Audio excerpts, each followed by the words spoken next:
So it's morning here at Cadillac, and I had hoped that I'd get the VISTIQ.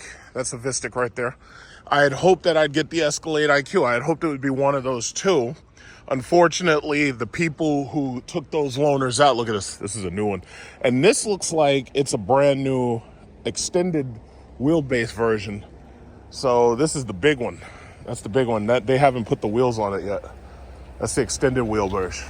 Yeah, but I had hoped I'd get the Escalade. I'd hoped I'd get the VISTIQ, but the loaners that they had, they didn't have either of those. So at first they were going to give me the XT5, just like my mom's got, like an XT5. But I was like, oh, wait, you got anything else? And they said, you know what, we got the Optic. So I was like, I'll take the Optic, because the Optic I haven't driven yet. So, or at least I haven't made a video of it yet. So they got, like, you know, they have IQLs. They got IQL extended. They got, obviously, the regular Escalade. They got the regular Escalade extended. So I'll take the Optic because I haven't made a test drive video of the Optic yet. And I'm that's cool because that's good content, basically. It's like, you know, see, some of these people make the mistake of going out and buying cars just to make content. That's a stupid idea because YouTube does not help you.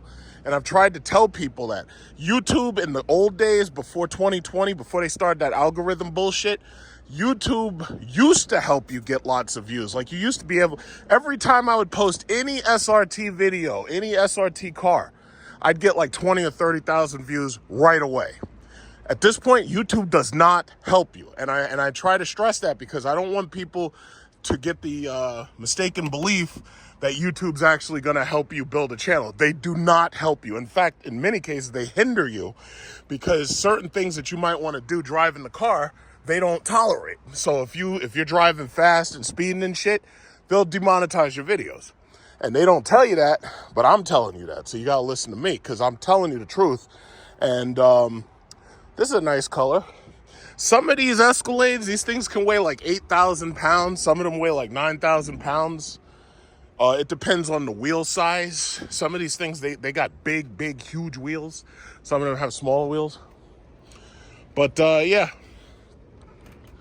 you know, that's just what it is. It's like some of these are really nice. The extended length, this I could tell is an extended length. I don't know if this is the IQ though. But these extended lengths, man, these things are expensive. This is a regular Escalade 4-wheel drive Sport. And this is $115,000. And you know what's funny? $115,000 really isn't that bad. Considering, you know, if you bought a Mercedes S-Class, you'd pay the same amount as a base price on an S500.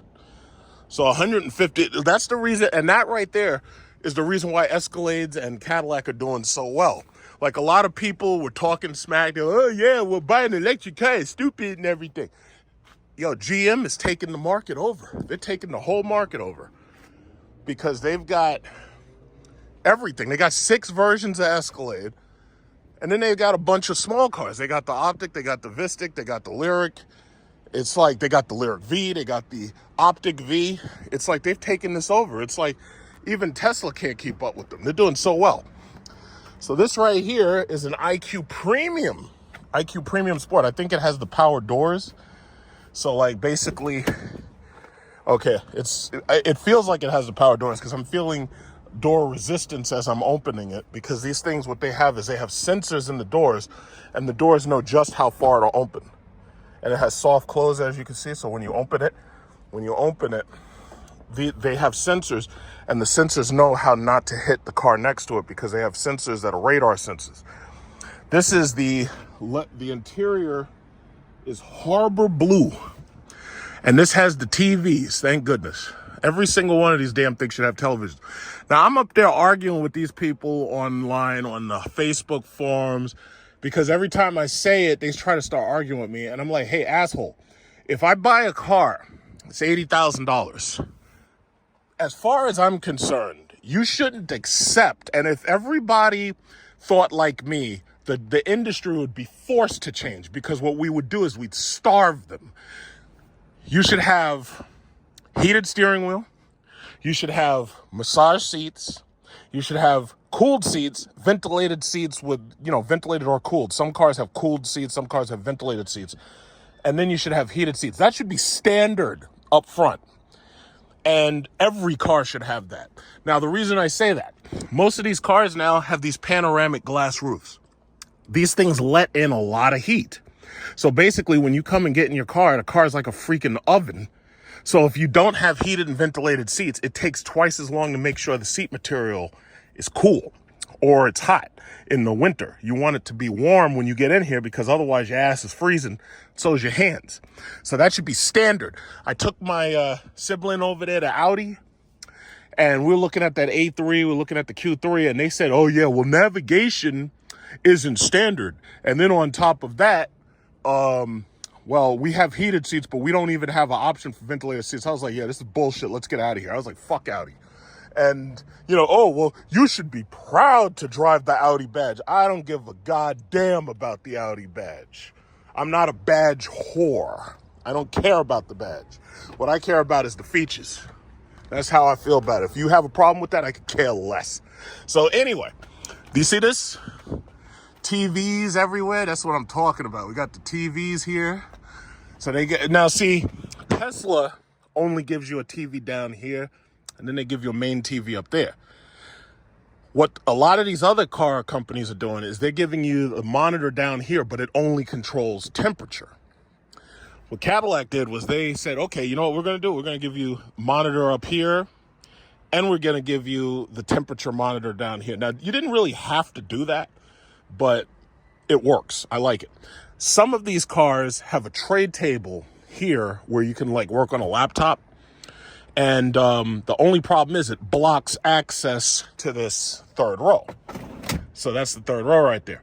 So if you get the tray table interior that also has the TVs, yeah, you could sit there with a laptop and you could look at the news or whatever you're watching. You could like I started watching Pluto TV. Like I watched Star Trek Deep Space Nine. I watched Star Trek Voyager. And you could watch like Pluto TV up here and you could be working on your laptop. But I got to argue with these stupid assholes. Like, first of all, when I write a check for something, you don't argue with me. That's the bottom line. I'm not accepting arguments. If I'm the person writing the checks, I say what it is. So you don't need to say nothing. Oh, yeah, well, you should just read a book while you're waiting at the charger. It's like, I didn't ask you shit. And you know exactly who I'm talking to. Oh, why don't you just talk to your children? I don't want to talk to my children. I want them to sit back here and watch television while I'm sitting up there watching television, okay? That's how it's supposed to be. And as long as I'm writing the checks, you ain't got nothing to say. It's just that simple. So, that's how I feel about it. When these Escalade IQs, when these things depreciate, these are going to be awesome sellers. Because as far as I'm concerned, as awesome as these cars are, they are way too expensive. And I can understand why they're expensive because look at all the shit they come with. I mean, they have power opening and closed doors that you close from the screen and everything. They got the rear screens. You can sit back there and you can watch TV and stuff. And your wife, she's sitting over here. She can watch TV over here. Like she's bothering you and you don't want her bothering you. Say, hey, honey, guess what time it is? It's 11 o'clock. The View is on. Why don't you watch The View? Shut the fuck up while I'm driving because I'm trying to pay attention to the road. And that's all you got to do. You put the headphones on her and she's over there watching TV. You got your kids back here. You put the headphones on them. They watch TV and they're leaving you alone. That's brilliant. I love it. I really like this Escalade IQ. Now, I know a lot of people, oh, yeah, well, I would never buy an electric car because what about a road trip? What if I go on a road trip? It's like, listen, I don't even really like doing road trips. And if I did, I'd have like a $60,000 minivan, probably like, what is it called? The Kia Carnival or something. That's what I'd have. I'd have a Kia Carnival. I don't like road trips. I really don't. But if I had to take a road trip, I'd have a minivan. Even if I had to have like this right here, the XT6, I would still want those monitors in the back. Now, I don't know what your wife's going to do because this doesn't have a monitor in the front, but as long as it has monitors in the back, that'll keep the kids' mouths shut. And then you could drive hundreds of miles and the kids are just sitting back there watching stupid cartoons. And you don't have to hear them at all. And that's how it is. Ooh, well, why don't you read a book? I don't want to read no book. I'm driving. It's like, how you gonna read a book while you're driving? But again, my LYRIQ, they built the car for me. It had all the features that I wanted.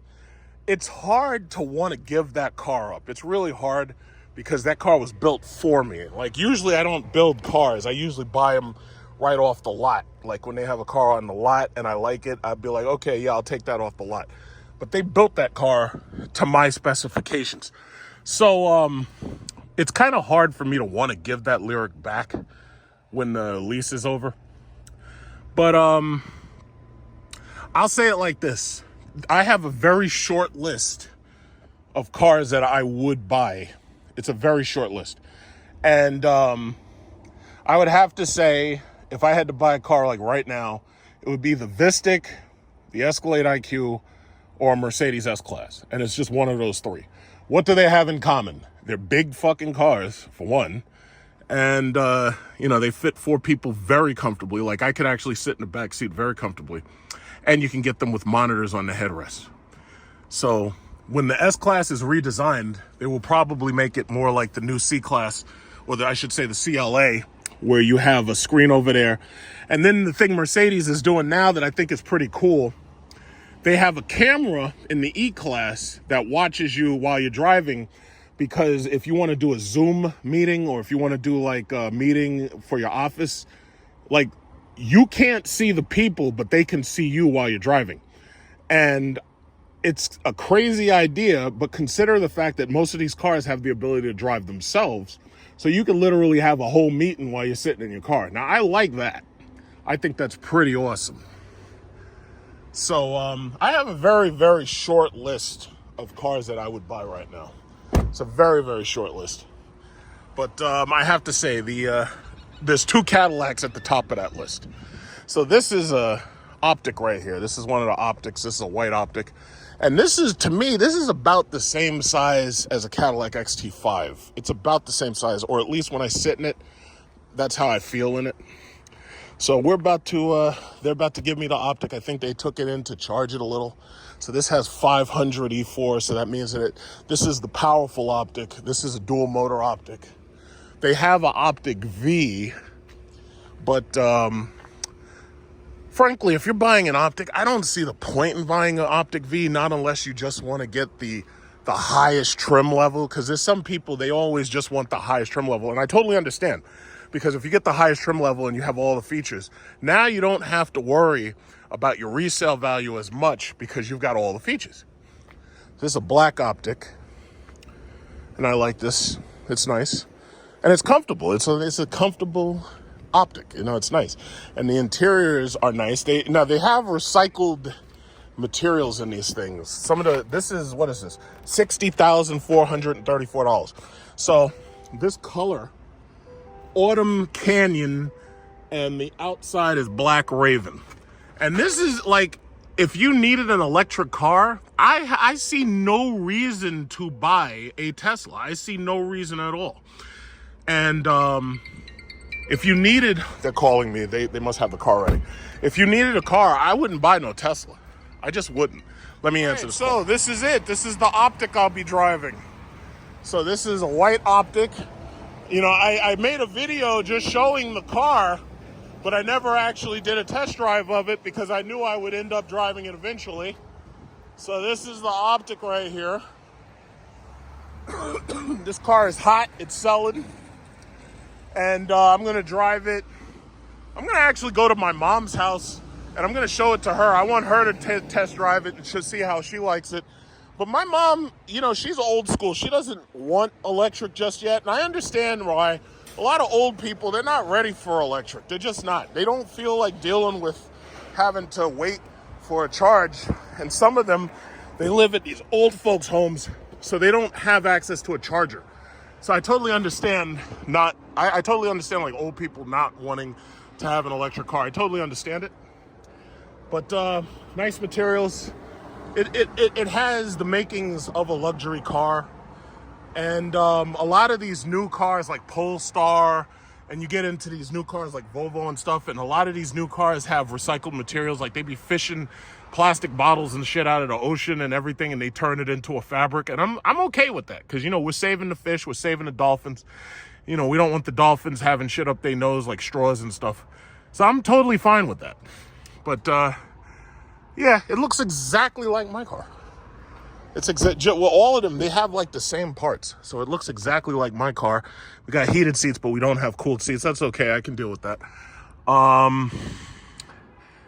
Yeah, I mean, it's nice. It's nice. And I would definitely take this over a Tesla Model 3 or a Y. Absolutely. See, and this is the bottom line. Every single company needs to have a Tesla Model Y competitor. And for Cadillac, this is their Tesla Model Y competitor. So they got the panoramic roof. As soon as I get in there, I'm going to open that up. My car has headrest stereos, but if you want that in the Optic, you have to buy a more expensive version of it. Not a big deal. Not a big deal at all.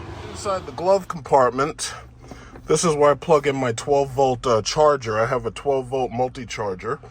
And then, using one of these USB-C ports, this is my music right here. So I have a 128 gigabyte flash drive.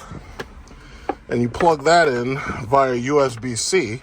And that is where I will that's where I draw my music from.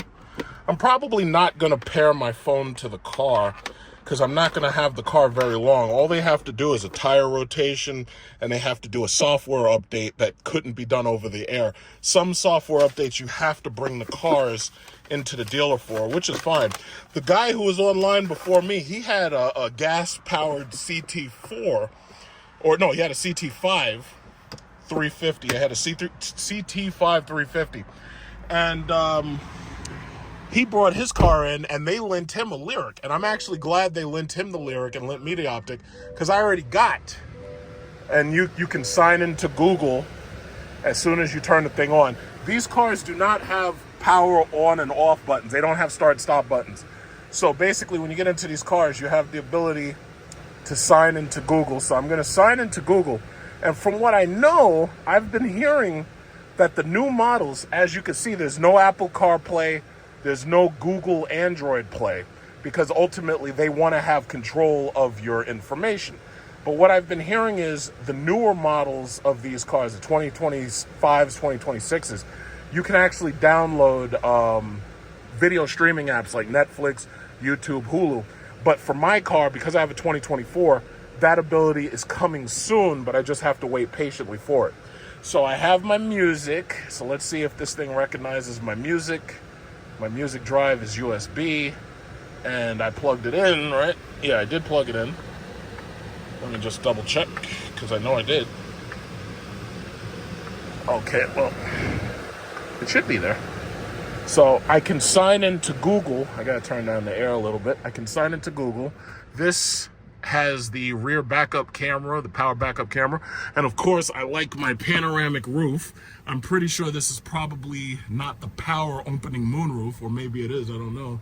I'll find out in a second. This looks like it's a regular glass roof. That's fine, because this is just a loaner, so this is probably a base version of the car. So this is the car. Like, I like having a panoramic roof because it allows more light to get into the cabin, basically. So this is what it looks like. So this is what I'm going to be driving for this video. There's no massage seat in this car, but if you get a fully loaded Optic or Optic V, you get the massage seat and you get the ventilator. It's the same equipment I have. This car is equipped with Super Cruise. So you hit that button right there. The car drives itself in traffic for the most part on a highway. Other than that, we've got the, what is it called? Google.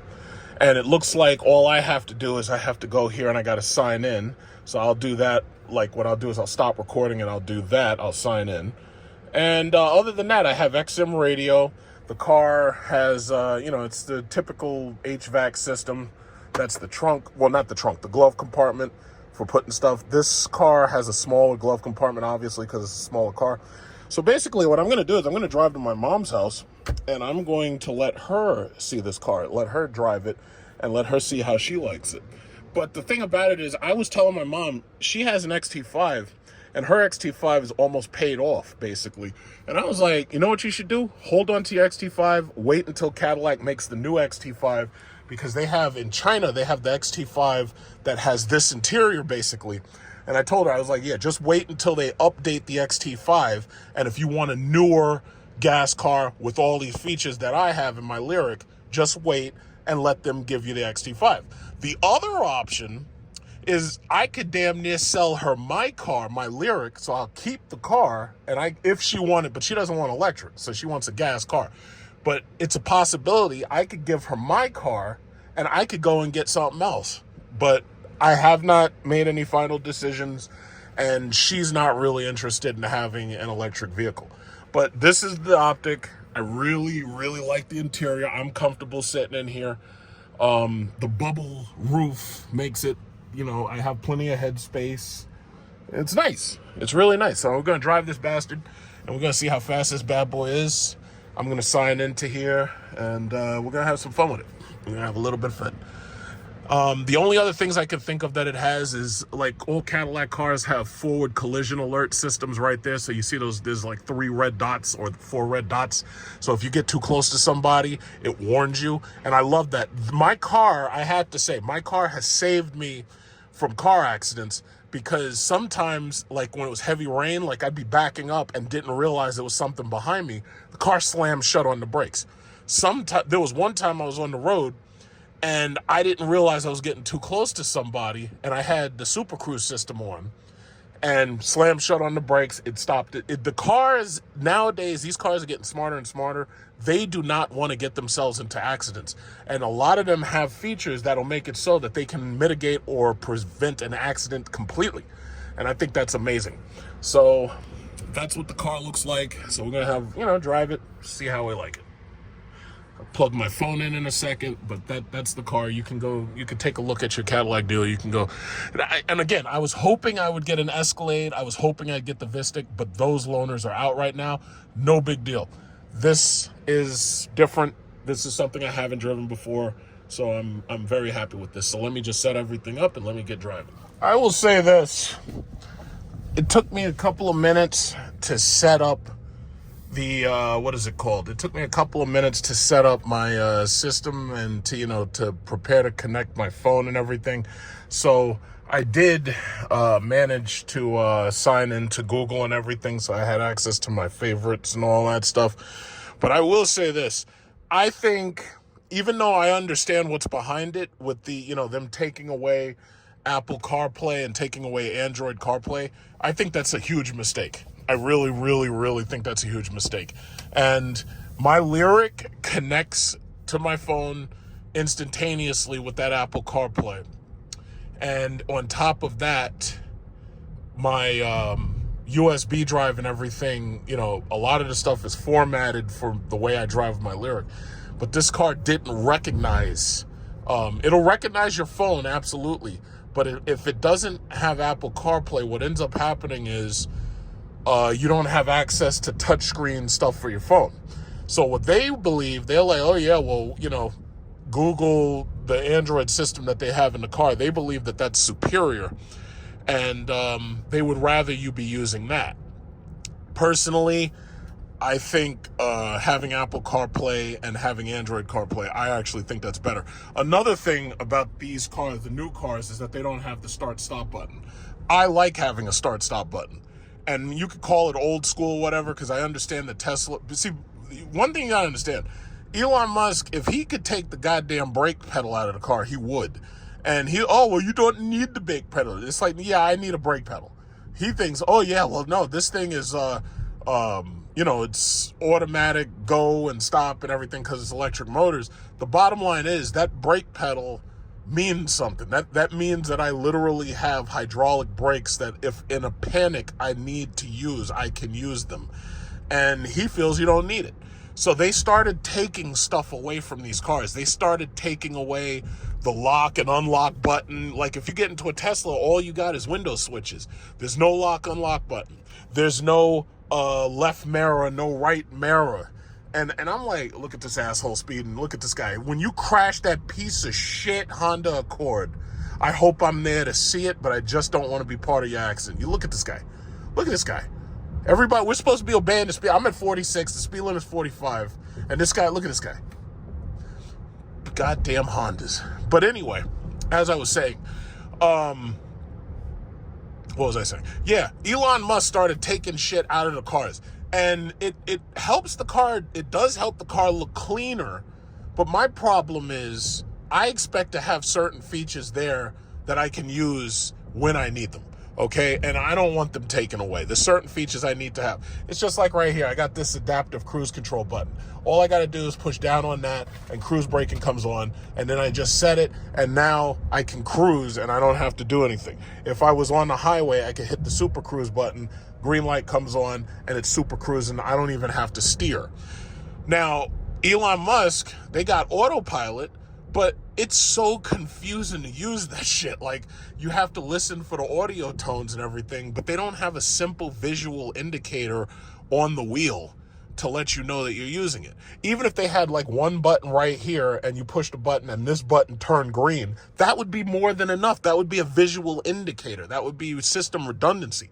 But they're trying to make those cars as cheap as they possibly can make those cars. And in doing so, you're just taking all the good features. That's the reason why American electric vehicles are not competitive with the Chinese electric vehicles. Now, I give GM credit. GM has basically taken this entire thing over. GM's got the Optic, the LYRIQ, the Vistic, the Escalade IQ, and then they got a whole bunch of other cars planned and everything. And based on what I'm seeing now, I'm like, yeah, you know what? They've got something going. But Tesla, I can't buy nothing from Tesla. And you know, Elon Musk to me is a grifter. And he's been a highly successful grifter up until recently. And I'm thinking about the Tesla Slide. We were at 488 as a high, 52-week high. Now that shit is down to like $302. It's like all you had to do, Elon, was keep your fucking mouth shut. And you're busy up there endorsing Trump. Do that quietly. Don't do that out loud, you idiot. And then Trump turned on him. Trump's like, oh, yeah, I'm gonna have to deport him now because this guy is a pain in the ass. He said I was in the Epstein files. And I'm gonna have to deport him. It's like, yeah, Trump turned on you. You see, I didn't even push brake. The car braked itself because I got this adaptive cruise control. I love that feature. I drive around most of the time with my car. I got the adaptive cruise on or I have the super cruise on, and the car is basically driving itself most of the time. I love that. But Elon keeps on taking features out of these freaking cars. And all you end up with is a car that ain't got nothing in it. Now, if they were trying to go for a clean design, you can still have all this stuff, but what you do is you eliminate the buttons and you just put everything as a panel that has like a little bit of a touch press, and you can just have a black panel. All the features can still be there, but they don't have to actually stick out and extend out. And you can have the features there, but you just reach up there and you just touch them. Because, see, that's what Mercedes and Volkswagen basically did. They have touch-sensitive buttons. And a lot of people were complaining about that because if you accidentally brush your finger on it, if you accidentally touch it, even the S-Class has this problem. If you touch the buttons or you brush your finger on it, they start doing stuff that you didn't want to do. But Cadillac was smart. What they did was they said, no, we're going to have push buttons. And when you push the button, it has push button feedback. So this way you know that you specifically did something. And I love that. That's brilliant. That's absolutely brilliant. But I can't buy no goddamn Tesla. I can't do it. It's like even if I liked their cars, I couldn't buy one. I just couldn't do it. I could not do it. In fact, I don't like seeing this sticker right here. So what I got to do is I got to open this up, put this sticker in there. I don't like seeing that. Okay. And another thing I notice about the software in this Optic is this Optic actually keeps the glove compartment box visible even if you're still in drive, which is good. And you can still access this at any time. I like that. So there's a lot of little things that I'm noticing. And I like the fact that they use the exact same steering wheel from my LYRIQ, and I think they did that in the Vistic too. So it's the exact same steering wheel pretty much across the board. Because I think what Cadillac started doing was they put the LYRIQ out, and once they put the LYRIQ out, that was the test. And they were like, okay, so this works, this doesn't work. So what we'll do is we'll get rid of the stuff that doesn't work, and we'll keep the stuff that works and makes sense. And there's some features in here that I'm noticing are missing from my LYRIQ. And my LYRIQ pretty much has everything. And, you know, things like the Apple CarPlay, the Android CarPlay, they took that stuff out of the newer cars. So, look at this. This guy's, I know, I've seen that guy before. I know he's not a squad car or whatever. But, yeah, the ride in this thing is smooth. I haven't really powered it up and rode real fast in it. So when I get to the next stoplight, I'm going to change the driving mode. And that's something that they also didn't change, because right here, in the Acura ZDX, which is also designed by GM because it's an Ultium car, right over here, they actually have a driving mode button right here. In the Acura ZDX, they have it. This car and my car don't have it. So in order to change drive modes, what you got to do is you can either go there or you can go here. And what you got to do is you got to go up here, and then you got to find where it says drive modes using this sliding thing right here. And then you go to, I always drive in sport, right? So you touch sport, and that gives you full power on your, what is it called? It gives you like basically access to full power as you're driving, right? Everything else pretty much is the same. Like I see it, you know, the visual indicators, everything else is the same. This car is brand new. This car is like 429 miles. So this car is basically brand new. And what I do like about the loaners of Cadillac is that now when you get a car, you're basically getting either an EV or you're getting an XT4 or an XT6 or an XT5, because they were going to give me an XT5, but I wanted something different. I wanted something I hadn't driven before. But when you get a car now, it's going to be one of those. And if they don't have anything else, they give you the Escalade IQ. This time, unfortunately, the Escalade IQ was still out, so I didn't get it. The VSTIC was out, so I didn't get that, because I showed you in the last video, there was a woman, she was bringing back the loaner VSTIC, and somebody else was taking it out, so apparently that person's car wasn't finished being fixed. No big deal, because this is good for content. You know, get the Optic test drive from a LYRIQ owner's perspective, you know?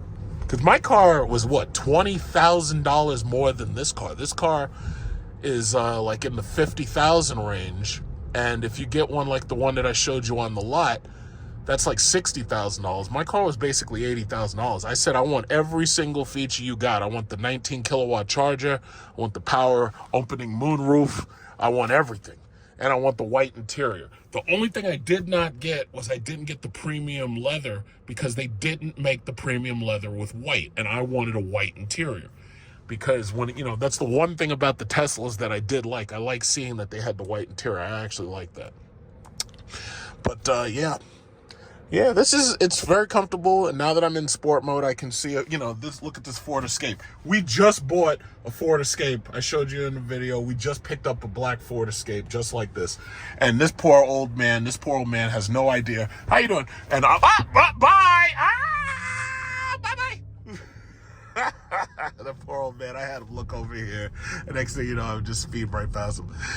This doesn't accelerate as fast as my LYRIQ, but then again, you gotta understand, my LYRIQ has 600 something pound-feet of torque. This has like 500 pound-feet of torque.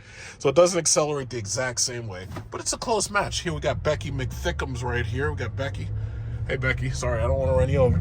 And this is not bad. This is not bad. And you can go into the screen and you can change certain things, like you can change the handling, you can change the steering handling and all that. With the V series, what they did was they made the steering a lot faster.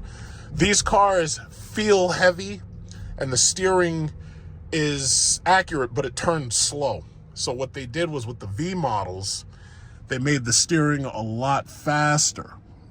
So this way, when you're driving it, it feels a little bit more sporty. But as I've already said, the problem with these cars is not how fast they are. The problem with these cars is the weight. My car weighs 6,000 pounds. That Escalade IQ weighs 9,000 pounds. That's a lot of weight. I'm amazed that they can even ship these damn things. That's a squad car. That's a cop. That black Tahoe, that guy's a cop. I saw him a second ago. But I ain't worried about him. But yeah, this is very, very nice. Look at this. I love that. That is so cool. Just when you thought your car didn't have enough screens, you got a screen for a mirror. I like it. Because that's the thing. It's like when I buy something, I want to know where my money's going. Everywhere I look, I want to see where my money has went. And that's just my mentality. Like, some people don't really care because when they buy cars, oh yeah, well, what about the depreciation? It's like, I ain't worried about the depreciation. I'm keeping the damn thing.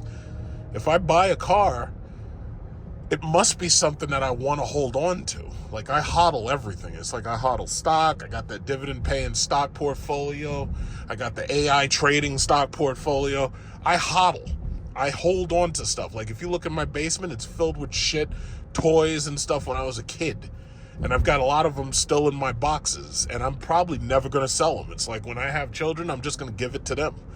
It's like, hey, kids, you want a house? There you go. You got a house. Each one of you gets a house. Congratulations. It's like Oprah Winfrey.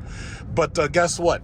You got to work to keep this house. Because unless you want to end up paying rent like the rest of these New York people, if you want to end up paying for rent, you better do whatever you can to keep my houses. Because I didn't buy these places so that you could lose them.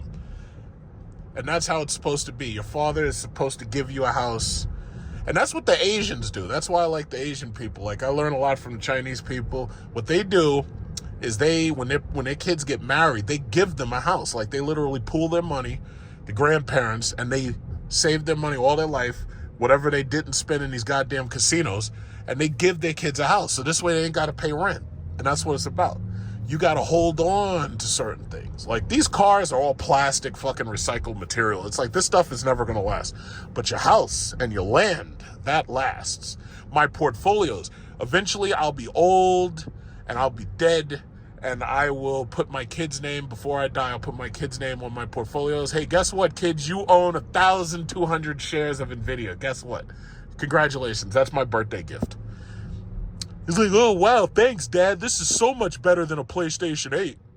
I'll be like, yeah, well, I know it's not a PlayStation 8, but guess what? Now you're part owner of Microsoft Corporation, okay? Here you go. Here's some Apple stock.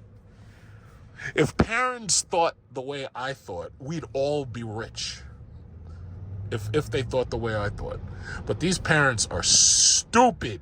They waste all their money getting these kids cell phones. The kids at school cyberbullying each other.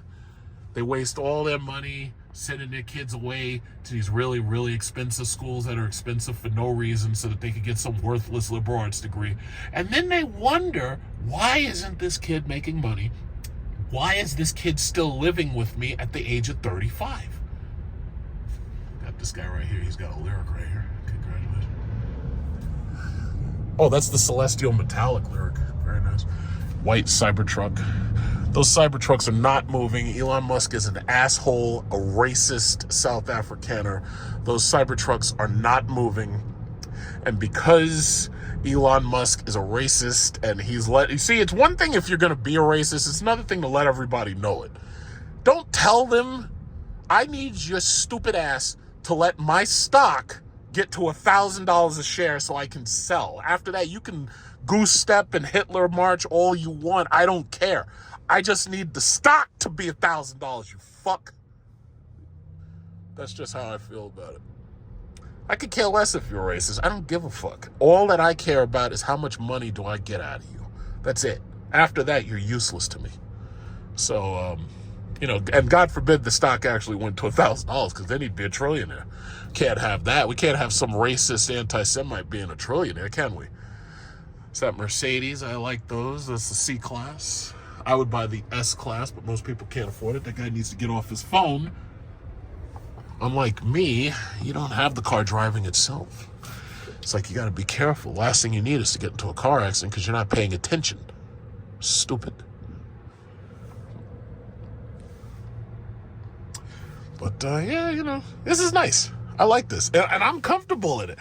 I'm actually slightly more comfortable in this than I am in my mom's XT5. The only problem is you really can't sit behind me very well. There's not a lot of space back there unless you're a child. So the Optic, I like. I really like it. And if you get all the features, you get the ventilated seats and you get the massage seats, I wish that Cadillac would make all of this shit standard. Because if you think about it, Tesla, even with the Model 3 and Model Y, heated and ventilated seats are standard. I wish they would make this shit standard. So you imagine you go to a lot and you don't have to think about all of this options and shit. And you could be like, yeah, I just want the car to be comfortable and luxurious. And they'd be like, okay, well, we'll sell you a base model. And the base model's got all of the stuff in it. And these are electric cars. This is supposed to be the future. You telling me in the future it's like I try to buy a spaceship and I got to worry about whether or not the shit comes with warp drive? Oh, well, you could get warp drive, but you're going to have to get the premium model. It's like, but I wanted warp drive. I don't want to pay for the shit. If you're going to factor it into the cheap model. It's like, what? Well, you're telling me that shields are optional? What? You're telling me photon torpedoes, I got to pay for them shits? What, are you kidding? Oh, well, that's just the business model. That's how we make our money here at Starfleet Academy. It's like, come on, really? I hate that. That's why I hate Audi. I hate them. I don't like their cars. Every time I go there, I'm disappointed. I do not like their cars. And, oh, yeah, well, what about Porsche? Porsche is never boring. Porsches are cool. It's like, no, they're not. Well, what about the flat six? Don't you like Porsche? There's that Buick Vista. I wanted my sis to see that car, but we didn't see that car because Ford was offering more. But anyway, my thing is, it's like, I hate Audi. Like, I like Mercedes. BMW, in my opinion, is ugly. And I really don't like BMWs. I love Mercedes, though. I do like them. So that's the only other company I'd buy from. But BMW, no, I can't see that. I just can't see it. And Audi, I can't stand. Every time I go there, it just makes me angry. They always find some way to upset me. I don't like them.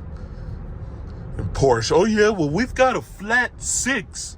Don't you like the sound of the flat six? It's like, listen, guy, I came out of a supercharged V8, and I got a V8 that's naturally aspirated, making 485 horsepower. I don't give a goddamn about no flat six. Are you kidding me? Flat six. It's like, where do these people get this nonsense? It's like, listen, if you want a Porsche, go buy a Porsche. See, and the sad thing is, when you load it to the ground, these New York City roads destroy the bottom of your car. So this guy's driving around trying to find a nice, comfortable place to drive, but he can't. Look at this guy. Get off that phone! But guy looking like Kratos. Kratos on a phone. You're supposed to be paying attention to the road. What are you doing? What is you doing? And look, got this guy right next to me in a truck. He's up there looking at me like this. This guy's looking at me. He's like, hey, what's going on, bro? Yeah, that's right. How you doing? But yeah, it's like, I don't care about Porsche and I don't care about Audi at all. If those two companies went under tomorrow, I wouldn't care less. But as I said, it looks like because SRT's gone down, because they're making these ugly-ass, boring Jeeps, because SRT's falling apart, it looks like the future of tuner cars is going to be BMW and Porsche, and you're going to all get your asses whipped by a Tesla Plaid because they're so fast. So you better not race a Tesla Plaid because you're going to lose. You're going to just lose. And if Elon Musk will hurry up and stop being an anti-Semite long enough to put a fourth motor into those cars instead of a tri-motor to get four, those Tesla Plaids will be so goddamn fast, the Bugattis will be like just destroyed by them. And that is what I live for. I want to see that. I want to see them make something faster than the Lucid Sapphire. So the cars will be so fucking fast that you'll be able to do like 300 miles an hour past these speed cameras. Look at this piece of shit. Goddamn speed camera.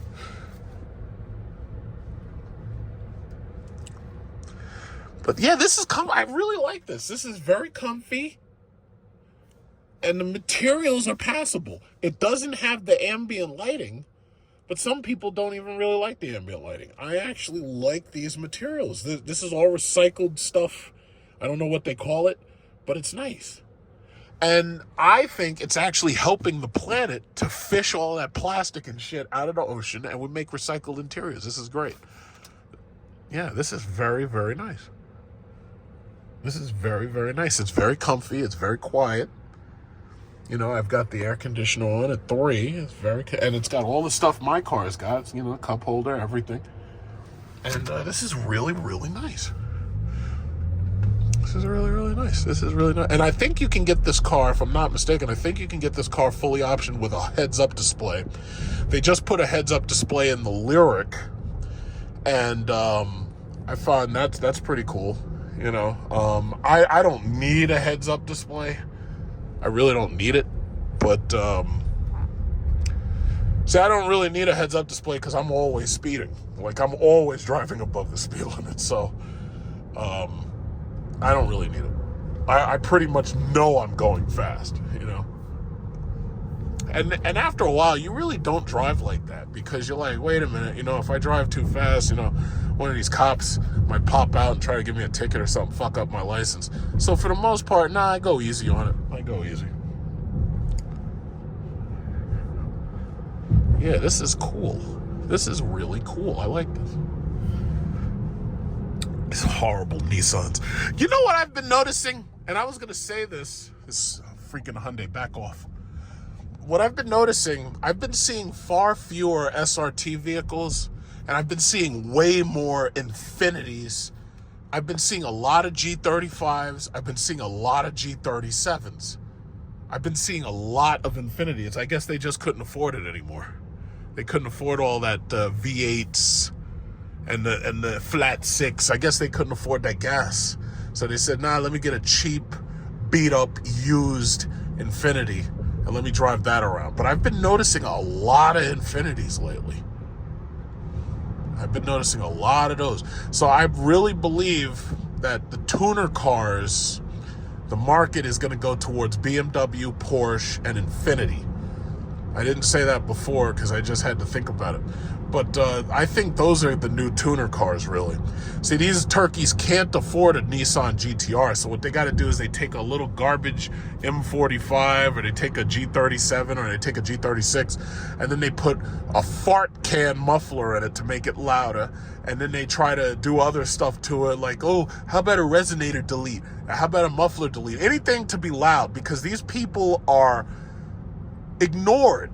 So what they need, I'm going to turn on the Super Cruise. So basically, these people are ignored, and they're desperate for somebody to listen to them. So they have to drive past you as loud as they can because they're so desperate to be heard. Like, that's the biggest issue with the car market. It's psychology. The thing about it is these people, nobody pays any attention to them. Their jobs suck, and they're about to lose their jobs to AI. So what they need is they're desperate to be noticed.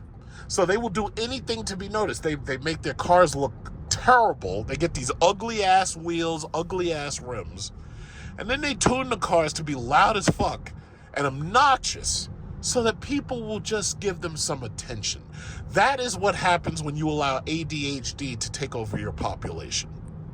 So I showed my mom the car. One thing I should also mention is that they changed the power hatch. So now, instead of it's sliding up and down, it opens up like this. This is what they should have had on the LYRIQ, but again, they had to decide certain things, if it worked or not, whether or not to keep it or get rid of it. So you just push that button and it closes. It's a lot more intuitive. It makes a lot more sense. But yeah, I just had my mom drive the car, and she has the XT5, and she actually really liked this. Now, I don't believe, personally, that she's ready to go electric, but she liked it. Now, this is something that really, really, really annoys me. You know how I've been constantly complaining about not being able to watch video built into the system? The 2024 cars didn't have this, but the 2025, 2026 cars, the new cars that are not LYRIQs, that have Apple CarPlay and Google CarPlay, some of them have it removed. You have the option of YouTube Music, and you have the option of just having YouTube. So I'm going to install YouTube because nobody else installed it. So I'm going to install YouTube, and then we're going to take a look very quickly to see what other video apps. Now, supposedly they are updating the, I'll open it in a minute, but what I want to do is I want to go back and see what else they have. Supposedly they are updating the older cars like mine, 2024s. Supposedly they are updating the old cars so that we will have it too. But as you can see, they have Tubi, I've heard Tubi has like a lot of low quality videos, but we also have Prime Video. So I'm going to get that because, as you know, I love watching Invincible, the cartoon. It's a very cool show. It's fun. It's violent, but it's fun. So I'm downloading Prime Video. We've got YouTube already. Let's see what other videos they got. HBO. Oh shit, they got HBO. Install. Yeah, goddamn right. So supposedly my system is going to get this option later on. I thought I'd have it by Memorial Day, but they said it's rolling out in a certain order. So we're going to get this eventually where you can watch videos and stuff when you're in park or when you're charging the car. And as a word of advice, don't listen to these morons. Oh yeah, well you should just read books and you should just talk to, oh, Pluto. Oh my God. I've been watching Pluto TV for the last week. We got Deep Space Nine, Voyager. We got Mystery Science 3000. There's a lot of morons out there who try to argue with me. Oh, you don't need that. Don't tell me what I don't need. If I spend $80,000 for a car, if I spend $100,000 for a car, I'll tell you what I need. So I need all that. I need that. Okay? I could care less what you think. I could block your ass. So we got, oh, look at this. YouTube, Prime Video, HBO, Pluto TV. So we're going to we're going to test out that Pluto TV. We'll do, in fact, you know what? I could do that right now. I can do it right now. Why not? We got YouTube. And I feel the headrests should have video streaming. Just whoa. Came right on up. That thing scared the hell out of me. Cool. So we got movies. We got Ferris Bueller's Day Off, Transformers, Dark of the Moon, Star Trek Beyond. We got Mission Impossible 2. I'll never understand people who accept less. Don't accept less. Demand more. And if you got a problem with that, then I'll tell you what. You could drive one of them. You see that crappy Hyundai Sonata, whatever the hell that thing is? That's what you can drive. So anyway, we got the Sum of All Fears. Holy crap. We can watch all of this. We got the Sum of All Fears. Let's see the Transformers Dark of the Moon. Let's see that. We got the Dark of the Moon right here. Look at this. Look at this. It's all built in. That's how it's supposed to be. That's what I'm talking about. That's how it's supposed to be. You got the Dark of the Moon. We can watch the Dark of the Moon here. And, full screen. Oh, look at that. Look at that. We got the Dark of the Moon right there. And, look at this. I was watching Voyager. We got Deep Space Nine. We got Babylon 5. And this is what I've been saying. I can't wait until my car gets this update. Because this way, when I'm sitting at the charging station, I can watch TV. Don't tell me to read a book. I read more in a day than you read. I read mostly technical manuals, pilot manuals. I read all types of stuff, electronic manuals. And maybe I feel like sitting back and watching Dark of the Moon. Maybe I don't feel like reading anymore. If I'm in a hot car and I got the air conditioner up, maybe I just want to watch some movies. So supposedly the 2024 models are going to get this technology update. They're going to get that later on. The 2025s and 2026s, they're basically rolling out with it. So I'm very happy to see that. We got Star Trek Beyond right here. Look at this. We got Star Trek Beyond. That's what I'm talking about. So I'm just watching this Pluto TV.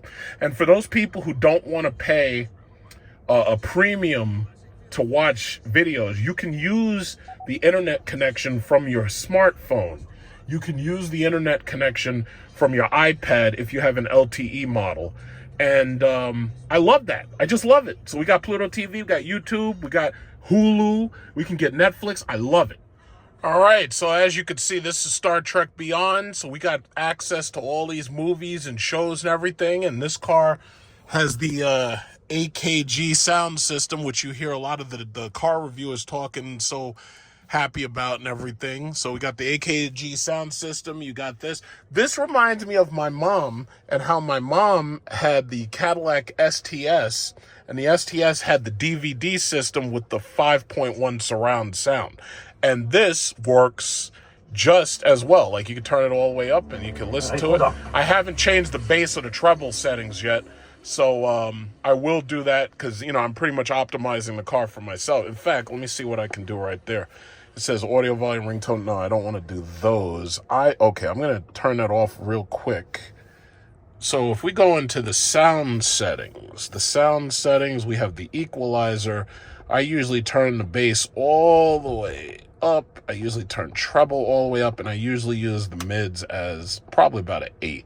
Some people turn it all the way up for all of them, but I don't usually do that. I usually have the U curve, or V curve, however you want to say it. So that's that. I go back to Pluto. So we watch the Star Trek Beyond, and fascinating. Yeah, you can hear the sound coming out of here.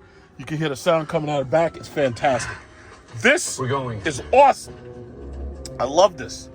I wish that the Vistic and Optic and LYRIQ had optional headrest televisions, the monitors, so that the kids could watch this stuff. But right now they don't. You have to buy the Escalade for that. But other than that, I mean, you know, there's not, you know, that's been really the only issue that I've had with these cars. That's really the only issue. I would like to see features that they just didn't put in them yet. Maybe eventually they'll put more features. So right now the car is in park, and I'm guessing as soon as you put the car in drive, my guess is, yeah, it turns off. For your safety, this activity isn't available while driving.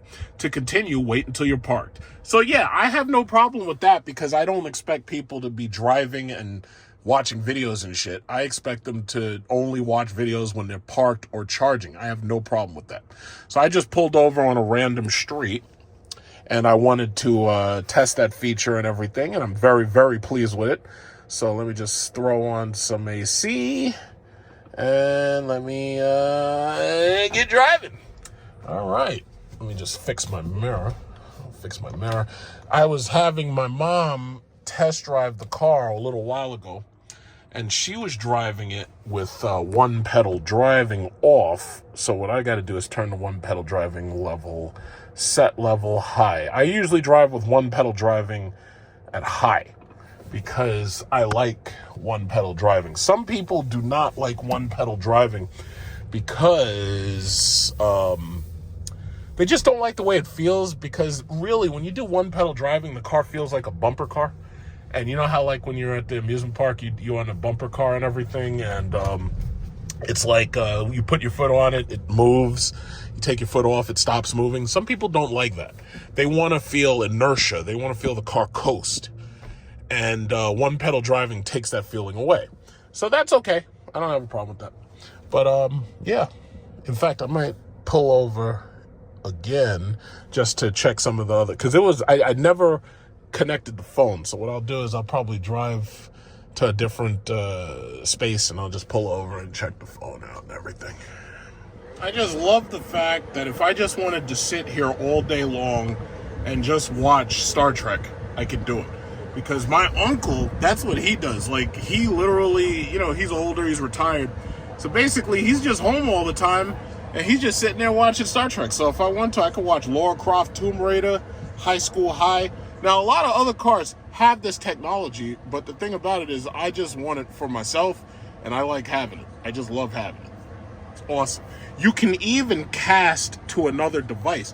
So as you can see right here, if you have a kid who's got another device like a smart TV or iPad, you can actually cast from here to that other device, because these are all smart televisions. So basically they all work the exact same way that you'd expect them to work.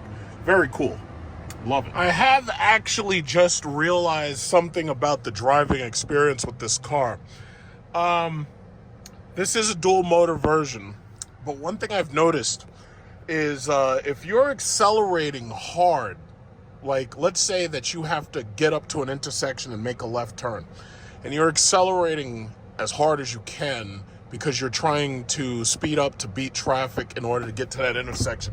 One thing I've noticed is that this car, under hard acceleration, this car gets a little bit of torque steer. And I'm actually really surprised that this car has torque steer when technically there's really no torque from an engine, but you know, it's kind of like electric motor torque steer, and there are some performance models that have issues like that. So I'd have to wonder and test the Optic V or the LYRIQ V to see if that's an issue with those. But the rear wheel drive cars, you don't experience that.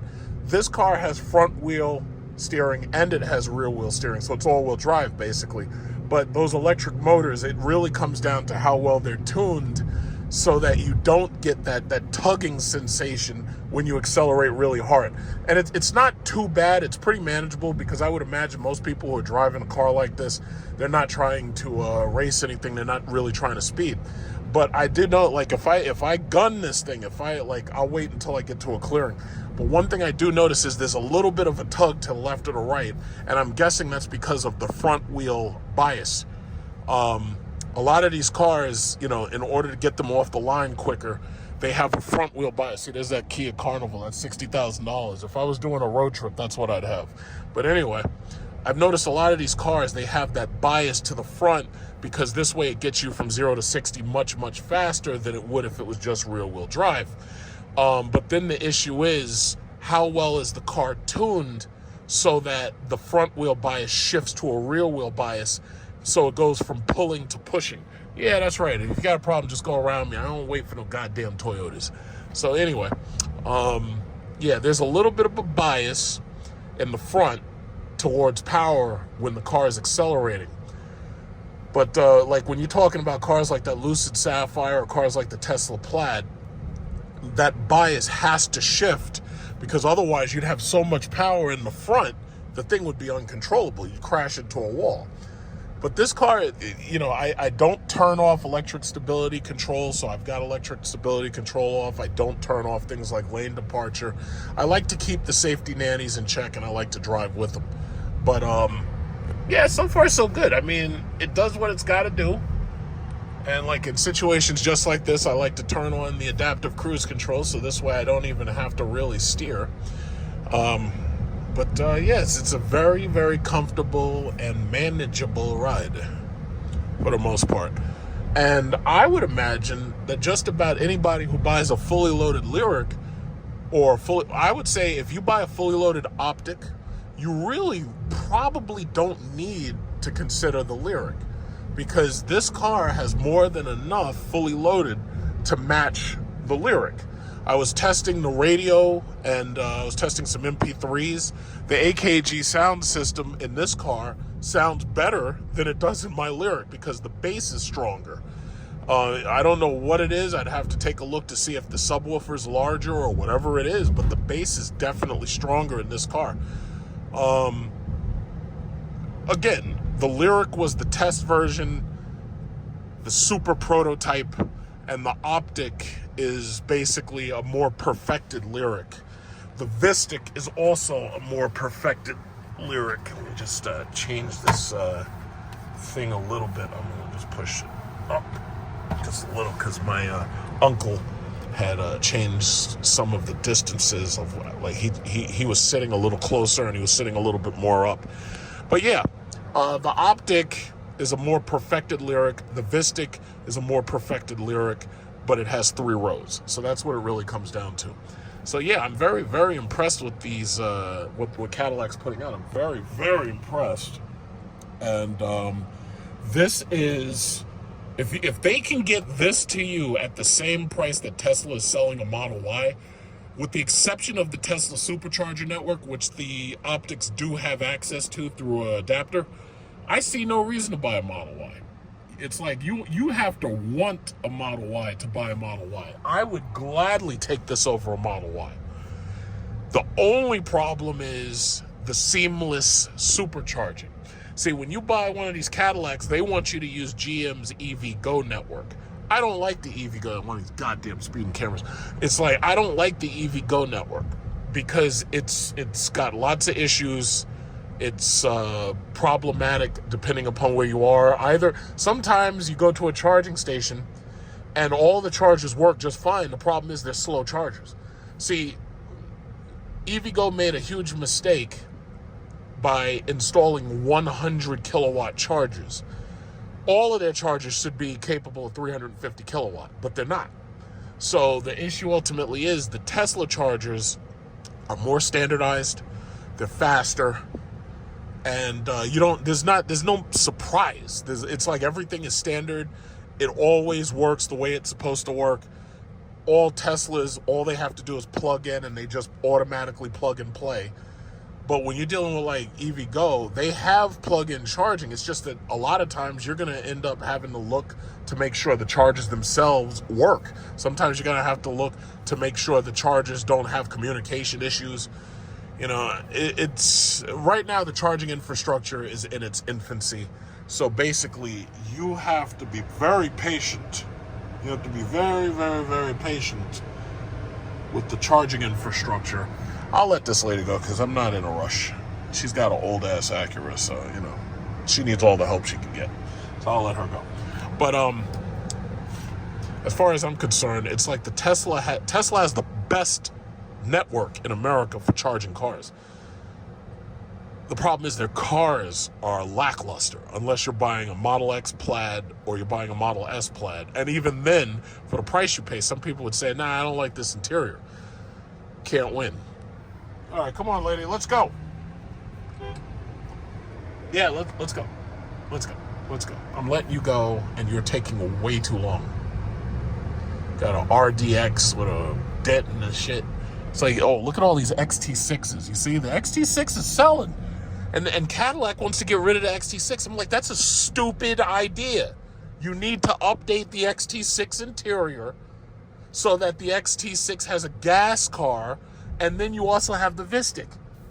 It's like a lot of times these car companies, I don't know who they got working at these goddamn companies, but these people, it's like they want their products to fail. It's like, just like the Dodge Magnum. People can argue with me all they want until I block their asses and shut them down. But the Dodge Magnum never got a chance to succeed. The Dodge Magnum never got the Pentastar V6. It never got the Hellcat. It never got the, what is it called? The 6.4. The Dodge Magnum could have survived, but it was like they were determined to kill it. Determined to kill it. So the XT6, they want to get rid of the XT6. I'm like, yo, guys, what about the people who can't afford a $130,000 Escalade, but they want a 3-row, and they don't have $130,000, but they don't want an electric car like the Vistic? No, you put this interior in the XT6 just like we did with the XT4. It ain't that goddamn complicated. I don't know. Sometimes I think these people have "Born to Lose" tattooed on their heads. I just don't get it. I don't get it at all. Sometimes I really, really think some of these people want to fail. And it's like they will do everything they possibly can to figure out how to... It's like, I had a professor. Sometimes I tell the story. I had a professor in college, and I had my best friend at the time, and she didn't like me. This is a professor, by the way, college professor. She didn't like me hanging out with this person because she didn't think that this person was on point. She knew I was on point. She didn't want... And usually it's not professional for a college professor to tell you, yeah, this person over here you shouldn't hang out with. That's not really professional because that's kind of not their place. But she was like, you shouldn't hang out with this guy because it's like he comes into the classroom every day, takes a look around and says, how can I fuck up today? And when I'm thinking about some of these car companies and even some of these politicians, I think the same thing to what she said. She was like, it's like these people come to work, take their seat, and they're like, let me look around real quick. How can I fuck things up? How can I fuck up today? That's exactly what I believe about Donald Trump. I think Donald Trump comes to the White House. Well, he's in the White House because he sleeps there. And I think he probably wakes up every morning and he's like, you know what? I hate these liberals. How do I fuck with them today? What can I do? You know what I'll do? I'll arrest illegal immigrant children and I'll wait until they're getting a surgery or they're getting their teeth fixed at the dentist, and then I'll send ICE in to get them mid-surgery. Yeah. And then you got these sycophants who are online, oh, well, an illegal's an illegal. They don't have any right here, so you can get them at any time. And then you have the rest of these people, oh, that's terrible. You shouldn't do that. That's crazy. You shouldn't do that. And with Donald Trump, I swear to God, I really think Donald Trump waits, that lady doing her makeup and shit. Donald Trump, I think what he does is he waits until the market is up. And when the market is doing great, he's like, yeah, how can I fuck things up today? And that's what he does. I'm pretty sure that's what he does. I'm pretty sure about that. He waits good until everything's going well. He's like, how can I fuck up today? And then he starts fucking up. You know, it's just amazing, these people. I think some of these people are determined to fail. Like, you know how they have, what is it, too big to fail? I think some of these people are determined to fail. Chrysler, Dodge, Jeep, Ram. You know what? How can we've got perfect products. We've got Hellcat Jeep. We got Hellcat truck. We got Hellcat Charger. We got Hellcat Challenger. I got an idea. How can we fuck this up today? I got an idea. Let's take away all the V8 engines from our constituency that loves buying V8 engines. Let's take them all away and make the cars electric overnight. Carlos Tavares should be in prison, and I will continue to say that. He should be in prison for fraud, for misallocation of resources, whatever you want to charge him with. I don't really care. He should be in prison. Carlos Tavares should be in prison for doing what he did to Dodge, because I don't think they're going to survive. I really don't. I think Chrysler, Jeep, Dodge, and Ram, I think they're done. Carlos Tavares should be in prison. Look at this guy. Look at this guy. Nobody uses signal lights. It's like they're all BMW drivers. Carlos Tavares should be in prison. Prison. That's where he should be. And then you find out that they get these huge compensation packages. This guy ruined 4 companies. And this guy gets a multi-million-dollar compensation package. And this guy ruined 4 companies. He should not be in Monaco enjoying the beach. He should be in prison. But I can only dream. I can only dream. So I'll just have to settle for whatever they choose to do to this turkey, because me personally, I'd put him in jail. I'd throw him right in prison. Prison. This guy's making deliveries with that little ass car. It's amazing. It's like, if I had to make deliveries, like I got boxes and shit, if I had to make deliveries, I'd want something this size. And what I do is I just fold down the seats, and then I could put all my boxes all the way back there. This is a pretty big car. Or I'd get an XT5, XT4, and, put all the boxes in the back. And then I could make my deliveries. But that little thing, no. I would not want to have such a small car to make deliveries. Because now I can't fit as many boxes in the car. So if you can't fit as many boxes in the car, then you don't have space to make as many deliveries as possible. And that's a Chevy Spark. So that's an EV right there. But, listen, he's doing the best he can, so I can't blame him. He's doing the best he can. If you're doing the best you can, that's all you really have to do. You just be the best you can be. Do the best you can. This is Geico right there. Geico, my insurer. I'm pretty sure they're happy to see me. Be all you can be. Just do the best. Oh, on this adaptive cruise control somewhere behind this freaking truck. Yeah, but this Optic is very nice. I like these features. My uncle, I showed him you can watch Star Trek and everything on the screen, and that blew his mind. He was like, wow. Yeah.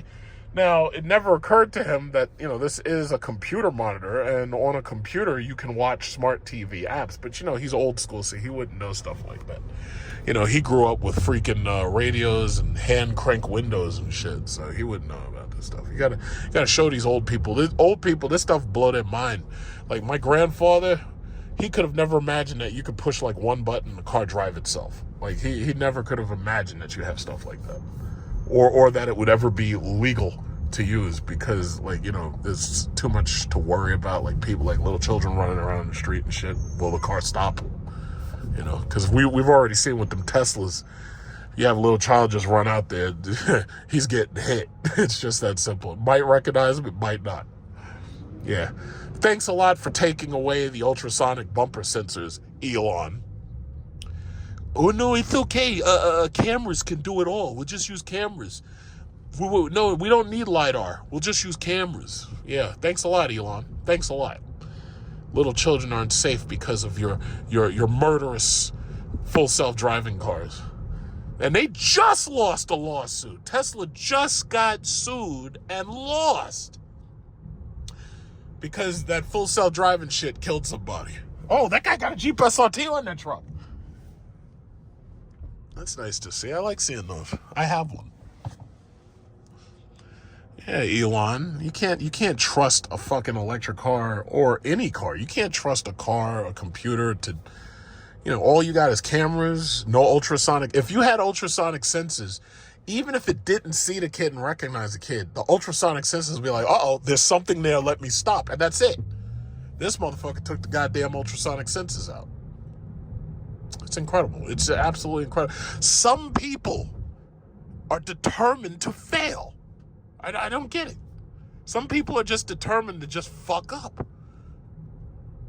Now, the Constitution says it's their right, but I don't think they should have a right to risk other people's lives. I just don't think so. I don't give a shit what the Constitution says. As far as, if they want to risk their own lives, I could care less. But if you're risking everybody else's life, if you're risking me getting hit in the back by a runaway Tesla, I got a problem with that.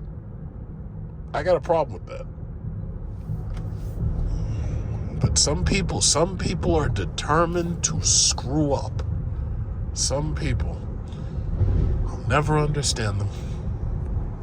Looking right now at these young girls at this damn tattoo parlor. These goddamn tattoo parlors. These poor young girls are about to go in there and ruin their life getting these nasty-ass tramp stamps. Where are the parents at? Where are the real parents at to say, no, you're not getting no goddamn tattoo, and if you come in here with a tattoo on, I'm going to find out about it, I'm going to pack up all your shit and throw you out. Where are the parents at? Where are they? It's disgusting. Nobody wants to see the tramp stamps.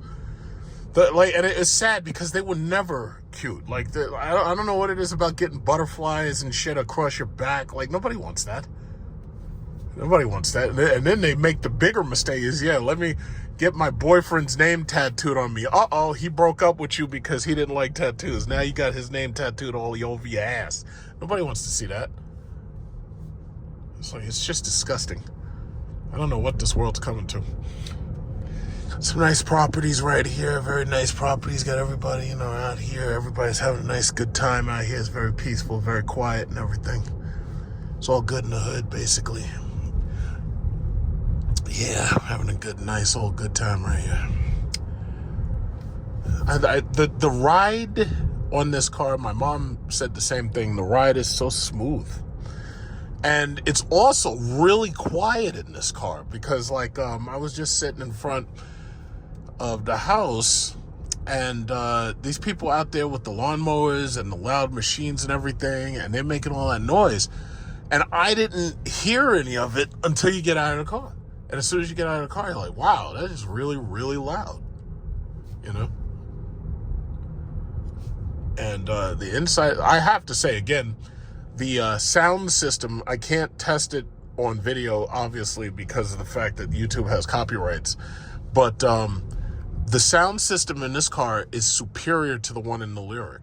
I don't know about the LYRIQ V or if they made any updates for 2026, but when this car, when you got the sound and you're playing the music and you're playing it at 30 or 40%, it's loud and it's powerful too. In my LYRIQ, I have to go more like 60% or 70% because the headrest speakers are tuned at a certain point where you don't really hear them as much unless you're over about 40 or 50%. But this car, when it's at 30%, man, this is amazing. And this is the first time I really had a chance to really test the lyrics. The Optics sound system. And most of the people who are professional reviewers and everything who've tested this car, they all basically said the exact same thing. They're like, yeah, the AKG sound system in this is amazing. And they're also saying it's even better in the Cadillac Escalade. But of course, you expect it to be better in the Escalade because the Escalade, is bigger. It's got bigger speakers. It's got more speakers, But I'm very impressed. I'm absolutely impressed with this car But the reason why I'm impressed with this car is because this is ultimately a better version of the LYRIQ. My car was basically the super prototype, and now this car is it's a better version. Look, we got Becky out here getting her jog on. Good job, Becky. Health and fitness Becky, I call him. But yeah, this car is the perfected version of the LYRIQ. So yeah, I'm very, very impressed. Now, I feel bad for the people who got the 2023s, because even though they got their car early, and if you bought a 2023, it usually came with free charging for 3 years. So anybody who has a 2023, if I was them, I'd be getting ready to get the 2026 LYRIQ. And the thing about it is, the 2023s didn't have as much as the newer models have, because they had improved the cars. We got health and fitness Becky right here. Health and fitness. Good job. Get that health and fitness. And I'd say that the newer LYRIQ, like the LYRIQ V, yeah, it's faster, but my thing is I'd rather have more range than have the car be faster, because ultimately range is what this is all about. It's not about speeding and racing people. All you need is adequate highway passing power, and beyond that, you just want to make sure you have as much range as possible. But as long as these cars hit the 300 mark, and as long as they can do better than 300 miles, for the most part, they pass the checkbox, So yeah, me personally, I just really felt like, taking this car and really driving it and getting as much experience driving it and feeling how it is compared to my car. Because, a lot of these professional reviewers, these guys don't live out TRX. Guys got the TRX. I'd take a TRX over this pathetic Cybertruck. These things, they're not selling. Elon Musk just screwed up. He just screws up. That's a Cyber Beast too. He's got the emblems on it. I drove the Cyber Beast, made a video about it. But what I was saying was, this car is very, very comfortable, and steering and handling's on point. It feels a lot like my car does. The only thing I think that would feel different is if I drove the Optic V, or if I drove the LYRIQ V, because they've changed the steering ratios, they've made it faster, they've changed the acceleration, they've made it faster. So, but I just don't think you need any of that, especially when they charge like $10,000 more for it. I really don't think you need it. It's like, you're not racing a fucking performance Tesla. You're not doing it, because those are much, much faster. They're also a lot lighter than the Cadillac cars. The Cadillac cars are heavy. The Tesla cars are quite light. Even the Model S Plaid is like 4,500 or something like that pounds, closer to 5,000 with a driver. But my LYRIQ, that thing is like 6,000 pounds with the driver. So, the weight difference is tremendous. So the Teslas are much, much faster, because for one thing, they're much, much lighter. And then the Tesla has 3 motors. These cars are dual motor. They only got 2. So, I just, they can, if they're going to build a real performance V model, they have to put like 1,500 horsepower in it. And I really don't think they're going to do that. I think they're comfortable where they are, and they very well might be. As hopefully the LYRIQ Vs sell, because most people, especially when the tax credit disappears, most people are probably going to settle for a regular LYRIQ. They don't need all that extra power unless they really, really want to show off and race people and shit. But I'm amazed. I'm very, very impressed with what they've done in this Optic. I personally, at first, I really didn't think they needed an Optic. I think it would have been better to have a cheaper LYRIQ. But there are some people who don't want a car that big, which I can understand, because some people don't have the space to park it or whatever. But this is not a compact car by any means. It's not compact. It's very spacious, just like the XT5. I'm completely comfortable driving this car. And I'm extraordinarily impressed with this car. Very impressive. Very, very, very impressive.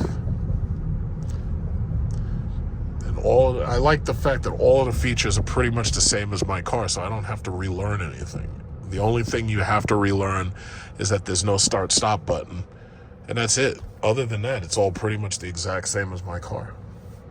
So once my car gets the software updates and it allows me to, watch Pluto and freaking YouTube, it's like I'm happy. Even if they just gave me YouTube, I'd be completely fine with just having YouTube, since I get so much done with YouTube as a content creator and whatnot. But this is very, very, very impressive.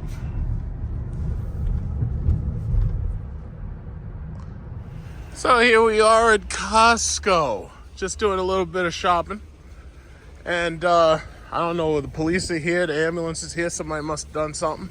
Had the police beat them up or something, I don't know what's going on. Just stopping Costco for a minute.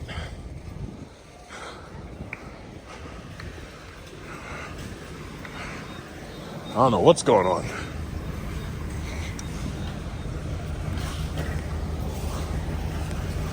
Hopefully it's nothing too serious.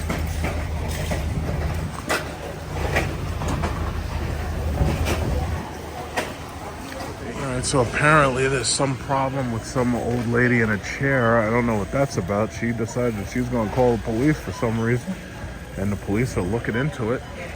I don't know what that's about. But other than that, it looks like a nice quiet day here at the Costco. Nice quiet day. You know, I was going to check and see if they still have more of those Medea, what are those things called? The air conditioner units. Because I really like those, because, you can control those with the app. They work really well and everything. But other than that, it's a pretty calm day. Nothing going on. Pretty calm day right here. Pretty calm day. Now, this is a VinFast right here. This lady got herself a VinFast. You don't see very many of those dealers in Smithtown. But look up there. It's Emirates, the A380. How you doing, brother? Got the A380. So these people just took off from John F. Kennedy Airport, and they are headed to Dubai. You have no idea how much I would love to be up there with them right now. But perhaps, maybe I'll use Emirates next year. Because I was looking at the prices for Vietnam, to travel on Vietnam, Air Vietnam, and they're saying that it's like $4,000, but Emirates is saying $5,000. Now, me personally, I'd rather go back to Dubai. But we'll see what happens, because I might be able to do Asiana. So this is the car, parked over here. And, yeah, these are called unprofessional car reviews for a reason. Because I hate professional car reviews. They're so boring. I'm very impressed that the Pluto app works. So let's take a very quick look at the YouTube app. So the YouTube app, let's see. Obviously, I'm going to search my own channel, Big Truck Series Review. Boom, it comes right on up. And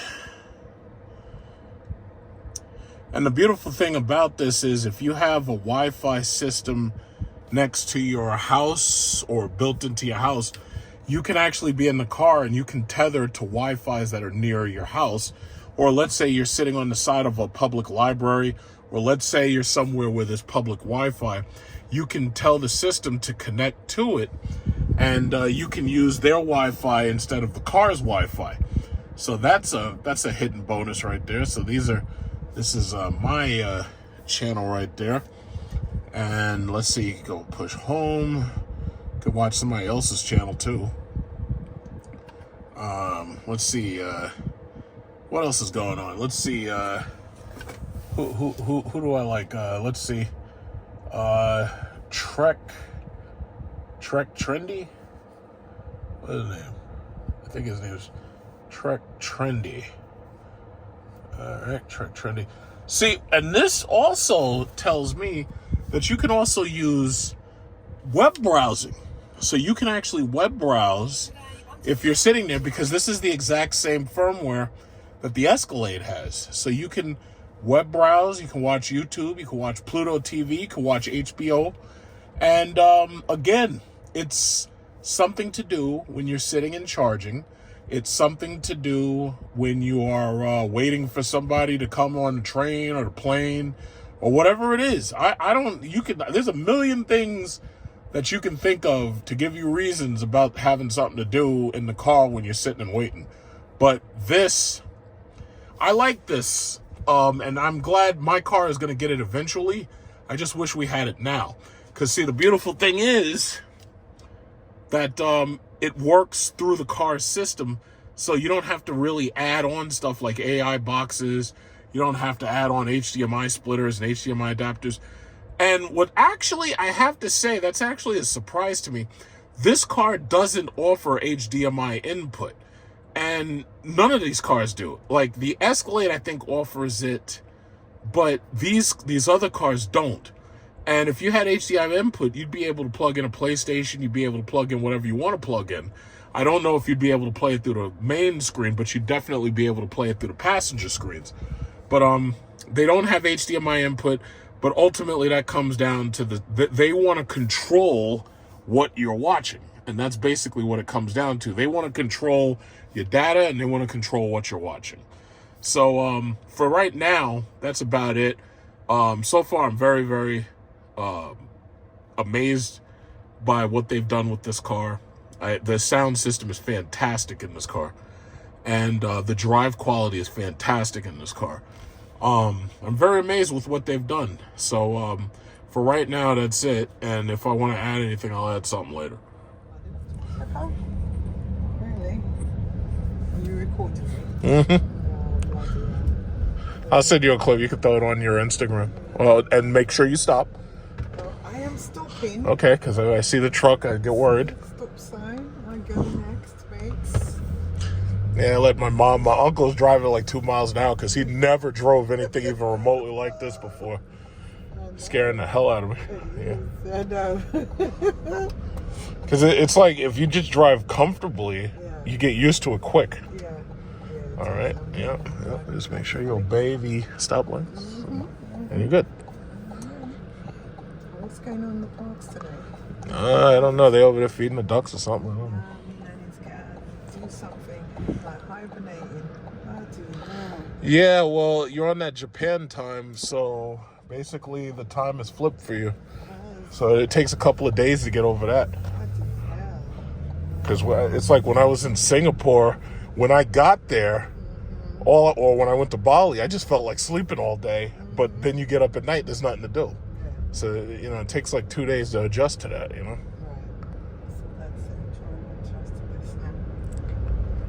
Yeah, how does it feel?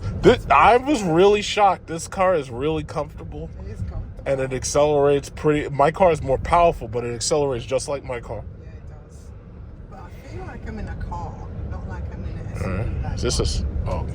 Yeah.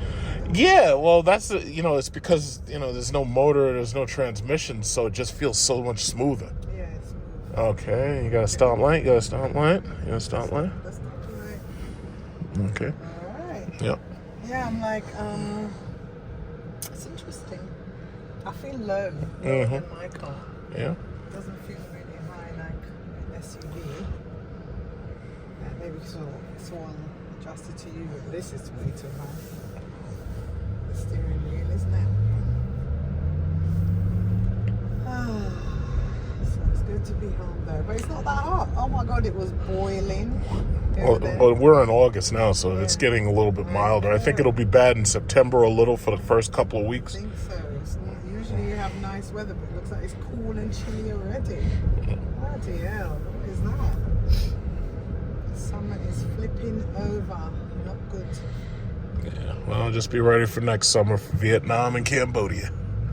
That's awesome. Just be ready for them. Yeah. That's so close from Thailand. You're close. I didn't feel as hot in Thailand as I was. Singapore was it was just murder. It's 95 degrees every day. In Thailand, it was like 85, 88. It wasn't that bad. Bali, it was like 85, 83. It wasn't that bad. But Singapore, man, going outside, it felt like you were in an oven. Every day, it was like an oven. Yeah. No, I thought Thailand was hotter than Japan. I felt like I was in an oven every day.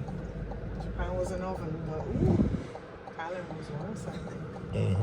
So this is the car, and when you hit the power button and it starts up, it gives you instant on of the front. And of course, they have the power light inside there for the windshield. But when you get in, there is a little bit of ambient light on the side. And it's interesting because, see, my car actually has light bars.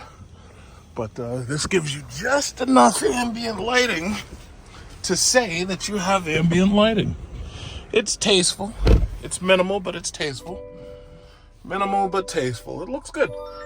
The back doesn't really get it that much. It's just a little bit, but it's okay. So, of course, you have the rear view mirror with the camera. But, you know, I've been driving around in it. I'd heard a couple of people say that they actually preferred the drive quality of the LYRIQ a little bit more, which I could understand. LYRIQ has a larger wheelbase, and it's obviously longer, it's bigger.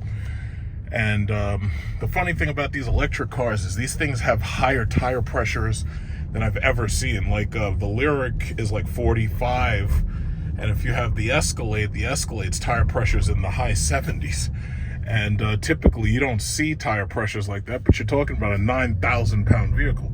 And even with this thing is heavier for its size than the XT4 and the XT5 because it's so dense, because of the batteries and everything. But I enjoy it. I really do. I hope in the future that they'll work on, weight, and they'll work on, what is it called? I hope they'll work on weight, and I hope they'll work on reducing price. Chances are they won't reduce the price, but they will reduce the weight. I don't know what we're looking at when it comes to solid state batteries. I don't know how those are going to look, because I don't know if solid state batteries chemistry makes them heavier or lighter than, because GM doesn't really use lithium ion batteries. GM uses nickel, cadmium, aluminum, and what are the manganese? Yeah, they use nickel, like manganese, cadmium, copper.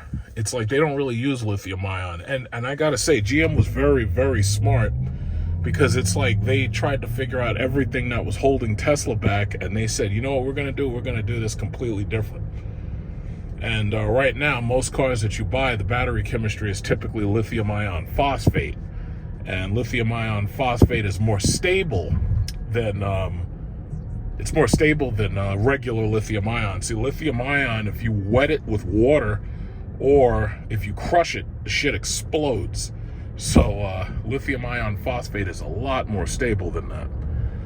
But at night, Optic is a beautiful car. I mean, it's a beautiful, nice drive. It doesn't have as much interior flair as the LYRIQ or, even the Tesla. Tesla has those big light strips that go all the way around. So, but it has its own quality and taste. It has its own design. It stands on its own. And with these big screens right here, these big map screens are a lot like what you'd get in an Audi. Everything pretty much just works. It just works, and it stands on its own. And it wants to be respected for what it is. And I can totally respect it. I love it. If I needed a smaller, less expensive LYRIQ, I'd buy the Optic. I could have the Optic as a daily driver, but I already have a LYRIQ, so I wouldn't need an Optic. If the LYRIQ didn't exist, the Optic and the Vistic and the Escalade IQ would still be an excellent lineup. But the LYRIQ is like the icing on the cake. It's like you get everything you'd get out of this car, plus some. But what's funny is, again, I think Cadillac needs to revise the sound system in the LYRIQ. I think they need to add a larger subwoofer, and I think they need to go back to the drawing board when it comes to mixing the sound output of the speakers. I think they need to change a little bit of that. Either that or I think the more important thing is what they should do is they should allow us to independently choose what speakers that we want playing at what volume. But they don't want to do that. They want everything to operate based on programming. It's just like even this screen right here. This screen, one of the biggest complaints that a lot of people have had is that the screen has no, it doesn't have like a dimmer switch. Like when you have an iPhone or you have any brand new smartphone, all these things have is auto, and auto is supposed to take care of every single situation.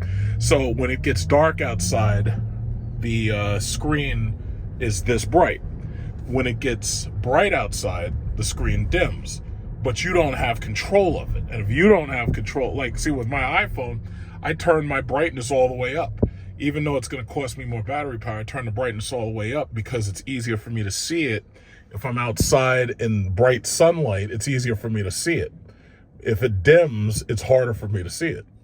So it's very highly subjective. But one of the things when people drive my car, they're like, they ask, why does the screen do that? And I have to explain it to them. I'm like, yeah, because they programmed it for, I guess they programmed it for energy saving, but I'm also guessing they programmed it to keep it from overheating. Because like when you feel the back of this thing, especially during a very hot summer day, the back of this thing gets really, really hot. It's like 80, 90 something degrees, but it cools itself down because I'm pretty sure there's fans in there somewhere, but it keeps itself as cool as it can, especially when you're riding with the air conditioner on. But overall, they did a really good job building this car. They really did. They really, really did. So I already put out one video about driving the Optic, but I'll probably end up putting in another video, throwing some of this info in there.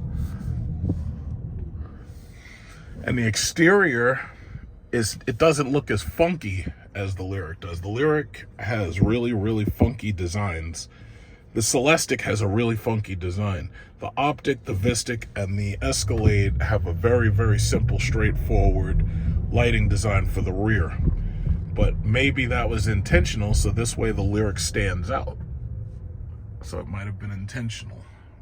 And if that was intentional, they did a pretty good job. Like I say, GM, this was their first attempt at making a fleet of electric vehicles, and they really crushed it. They did a good job. They really did a good job. This car is really enjoyable to drive. Like I've already put about 75 miles on the thing. Yeah, I'm at 484 miles right now. It's very enjoyable. And the beautiful thing about electric vehicles is they swallow mileage. Like, these things do not age the same way a gas car ages. Because with a gas car, that engine, that transmission, once you hit like 100,000 miles, all bets are off. Maybe it'll last, maybe it won't. If you've done a very good job keeping it well oiled, maybe it'll last longer. If you haven't done a great job keeping it well oiled, maybe it won't.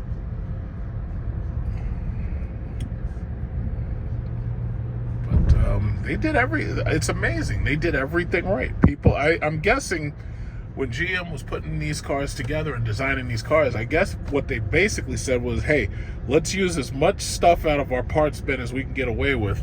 And then what we'll do is we'll give it all new buttons and switches so that the money goes where you can actually see it and the cheapness is where you don't see it. And we'll simultaneously address complaints by people who say that they don't like the fact that their Tesla doesn't have physical buttons or doesn't have enough physical buttons. And, the old school people who want to have the physical controls, they'll have it, and they'll still have a little bit of flair in the car too. Like, I'm looking at this paneling right here.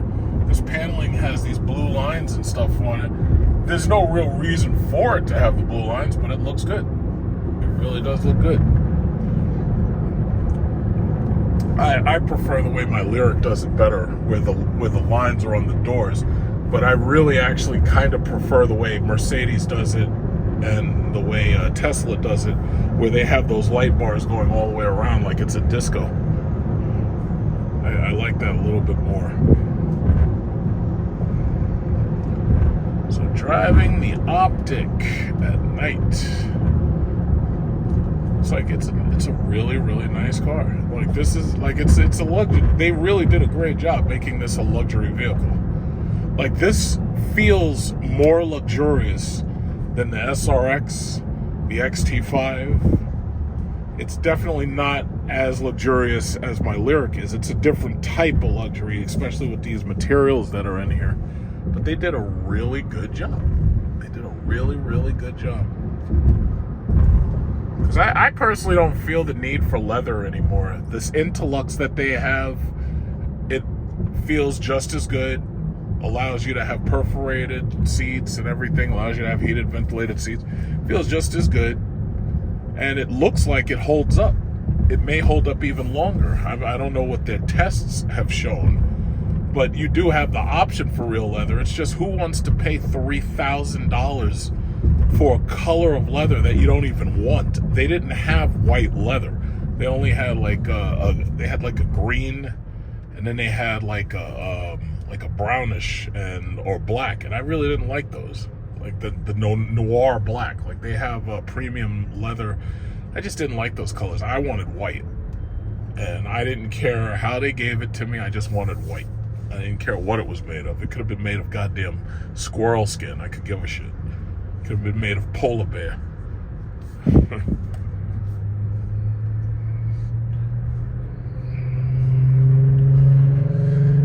So this is not bad. This is not bad.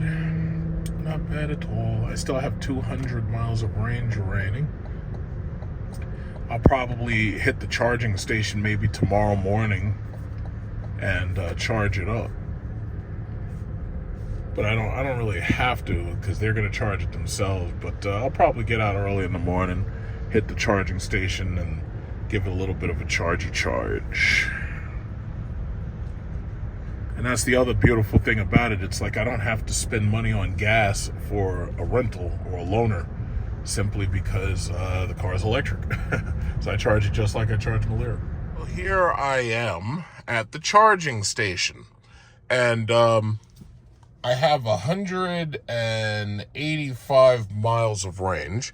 But the thing about it is, when I give the car back later on, I want to make sure that I have given them back pretty much the amount of range that they gave me, which was about 200, and I think it was like 285 or something. So it was like 85% of charge, right?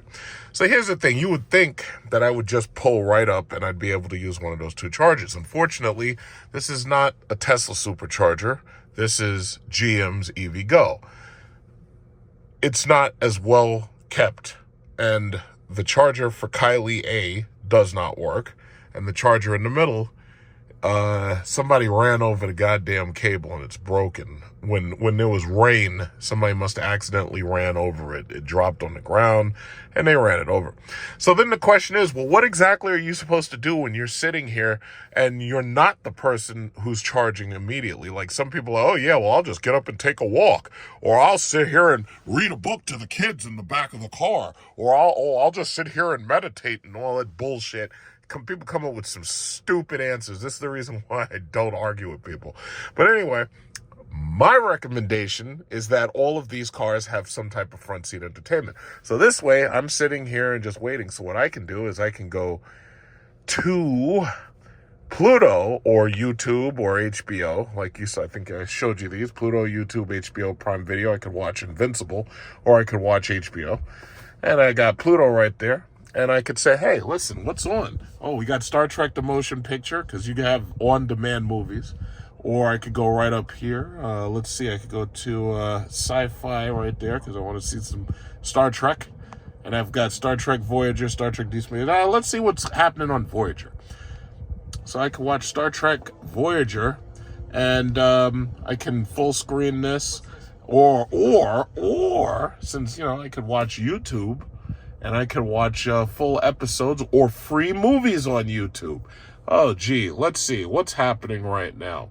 Pawn stores. I'm not sure what I want to watch, but you get the point. If you're sitting here, you should be able to watch something. You should be able to do something. All cars should have it, because you're in park and you're sitting to charge. Now, the last thing I say is that the back seat should have rear headrest televisions of some type. Even if it's just one that's right here, which this area is kind of small. So you should have at least one on the back seat, headrest, maybe even the width of the back of the headrest. But that should be back there for the kids to watch, especially when you have these cars that have headrest speakers and they have enough space for headrest monitors. So that will give you something to do at the charging station. Maybe I don't feel like reading a book when it's 100 degrees outside and you've got the sunlight and the heat coming through the car. Maybe I don't feel like meditating when it's 95 degrees and I'm sweating. Maybe I don't feel like doing that. So let's use our frontal lobes to figure this problem out. When you're in charge or you're in park, you should be able to use the, video streaming, period.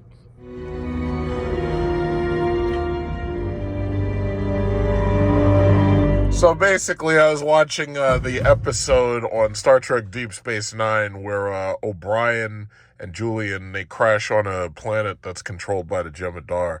And the Jem'Hadar decide to use Julian to try to figure out how they can break their addiction to Ketracel White, basically.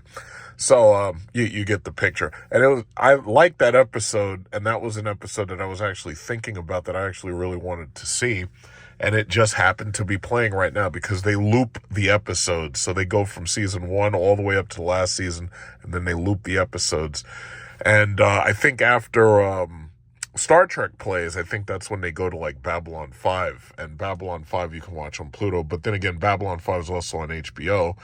And it's like I'm not paying Paramount anything. It's like I'm right now using the car's internet connection. And it always made me think, it's like, listen, if you're at one of these charging stations, what they should do is they should offer public Wi-Fi at these charging stations. Because if they offered public Wi-Fi through these boxes, it would help them expand public Wi-Fi, and it would simultaneously give people who have these cars while they're charging something to do, and that'll make things easier, for people to get to the internet, regardless what they're using, a laptop, whatever, but it's public Wi-Fi, It's amazing how much stuff that they have when you go to like foreign countries. They have like public Wi-Fi and everything, but when you come to America, it's like everything's fucked up. It's just amazing. So anyway, I'm just gonna take a very quick look outside. Hey, this guy, he started his car for some reason. Let's just take a quick look. So it's Target, nice and early in the morning. Nice and early, nice. There's people, oh yeah, well, you know what you should do if you're bored? You should get out and walk around with the ducks. This is why I'm dismissive of people who give me stupid feedback. I'm just completely dismissive of them. Oh, hello. Yeah, so. Yeah. Okay, so let me, she's leaving, so I didn't really even get a chance to start videoing, but she's leaving, so let me just jump back in here. And let me just drive in. Okay. She had a nice green one. She got them little wheels, though. Okay, so I'll park right here. Yeah, you can see the other charger is fucked up. So, and it's been that way since we had like massive rain. And they haven't repaired it yet, so that's a pain in the ass. So, EVgo, I gotta say, this network fucking sucks. So basically, if you're here in New York, you have no choice but to basically have your own charger at home.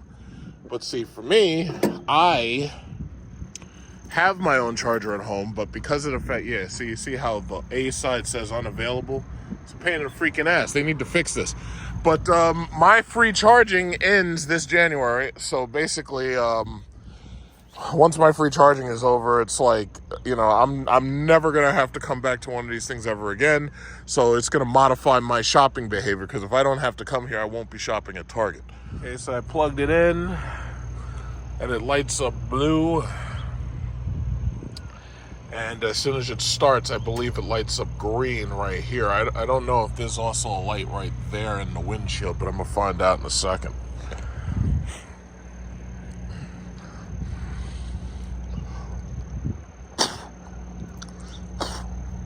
Right now, the time is 6:19. It is 6:19 right now, so basically, Yeah, I know. Thank you, Siri. I didn't ask you anything. Okay, so yeah, as it's charging, the charge panel lights up green instead of the light being over on the dashboard. So for some reason, they have the space there, but apparently they got rid of it. Now this is interesting. The wiper blades for the Optic. It's not the traditional blade where they both go to the exact same side. This one, the blades go in opposite direction. It's like they're sequential. So let me see what that looks like. So if I wet this, oh, the car's off. I'll have to do it when the car's on.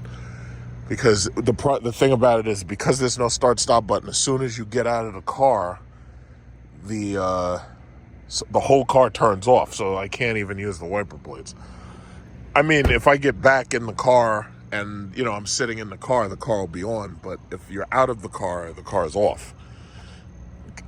I like the start-stop button. I don't care what anybody says. Oh, yeah, well, it's like a Tesla. It's like you get in and the car turns on, but you get it. It's like, no, fuck that. Give me the goddamn on-off button, so this way I know when it's on and I know when it's off, okay? It's like when they try to overly complicate stuff and they try to get cute with the fucking electronics, it's like that's when you have people who accidentally end up dying inside of cars because they didn't understand how to get out of the car. It's just crazy. But, yep, this is what it is.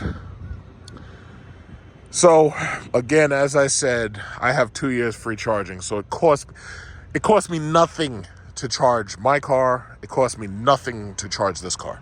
But as soon as my free charging is over, it's like I'll be in my bed sleeping and I'll just be charging at home, regardless if it's my car or a rental car.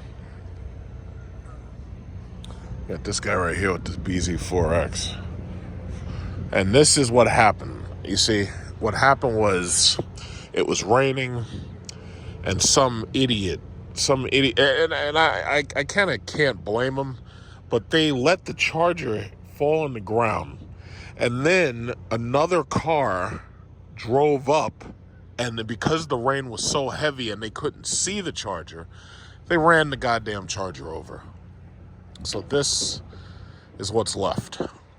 So the big black and the big red cable is DC power, and I'm pretty sure the green is ground and communications because it has the smaller wires in it. But I can tell just by the gauge that the red and the black are the DC power. But the machine does not send power to the cables until the communication is done and it knows that you're charging, it knows who you are, it knows who your car is, and then on top of that, it knows who's paying. So this is what's fucking left of the goddamn cable until the guy comes here from EVgo and fixes it. But this has been 2 freaking weeks that they haven't come. So today, just mark the day. Today is Wednesday, August 6th. And we are still waiting for these people to come and fix this goddamn cable. So that means that what should have been 6 cars charging simultaneously, we've only got, well, right now we've only got 2 capable. That charger, there's a communication issue on the A side. So they got to fix that shit too. So when the guy comes, he's got to fix that and he's got to replace that cable. And once he does that, then the machine can come back on. But up until then, you've got this charging station and the shit half work. It doesn't even half work. It's a third. A third of it works. You see what I'm saying? Very disappointing. Very, very disappointing. But, and I know and there's a lot of EV haters. And let's understand, because I love the psychology. The reason why a lot of these people hate EVs is because, number one, they know that EVs are the inevitable future. The car market, when you drive the Optic and you realize that car is going to require far less repairs and that car is going to require far less maintenance, and that's a base level luxury car. When you understand that, and you understand how much profit these companies are going to end up making off of electric vehicles, that's when you understand that electric vehicles are inevitable. For those situations where people absolutely cannot use electric vehicles, plug-in hybrid electric vehicles are going to be the thing. So these people hate these cars because, number one, no matter how much... somebody we got something else. I think it's a LYRIQ. Oh, no, it's the Acura ZDX. Didn't see him. Okay. So these people are mad because with their little 4-cylinder and 6-cylinder tuned up shit boxes, them Hondas, them Nissans, them loud ass Toyotas that got those fart can mufflers, and they sound like shit. A car like this will eat them alive on the road because they're just not as fast as these cars. These cars are faster. Warning. Yeah, these cars are way faster. How you doing? So, they're angry that the electric cars are so much faster than they are.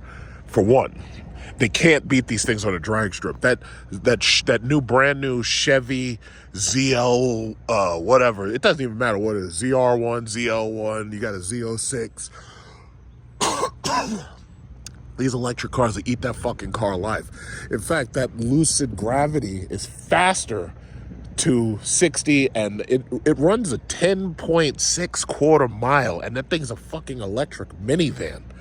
These people are angry that their gas cars with their souls are being beaten and destroyed on the drag strip by these electric vehicles. They hate that.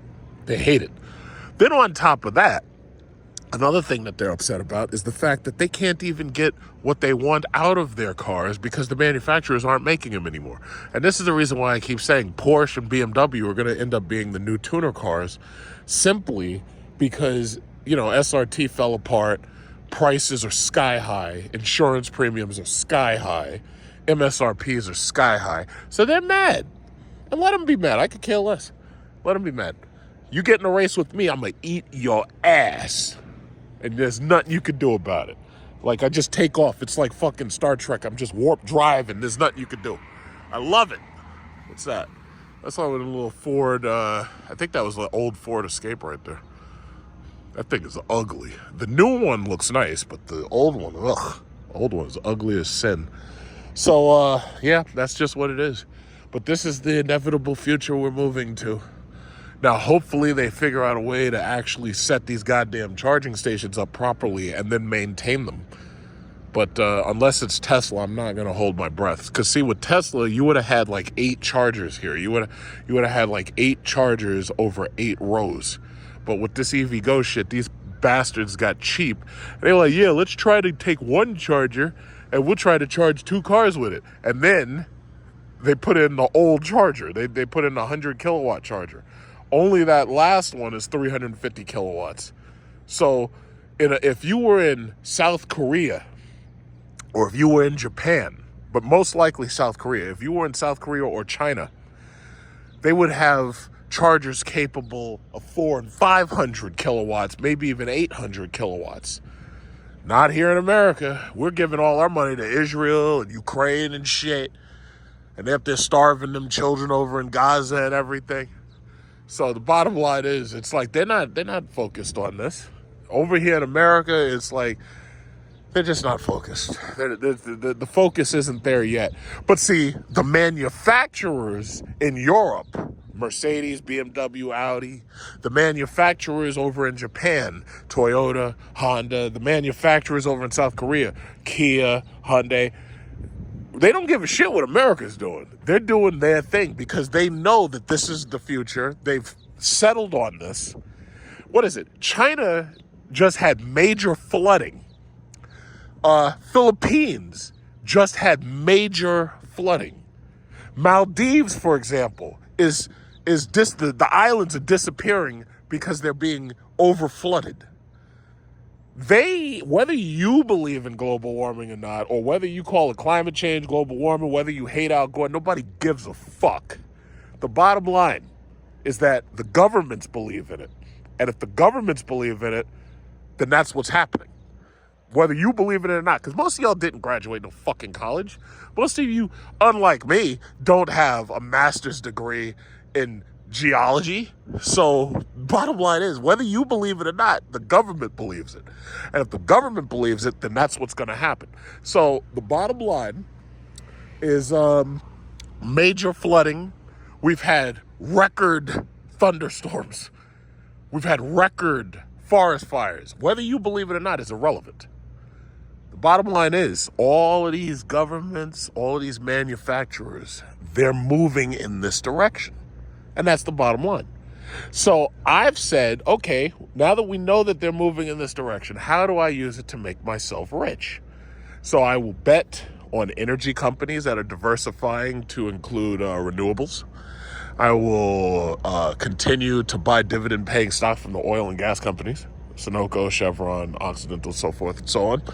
And on top of that, I, buy from some of these manufacturers, their stock, although I did dump my Stellantis stock, and I was fortunate that I did it, because if you look at Stellantis stock now, it's below $9.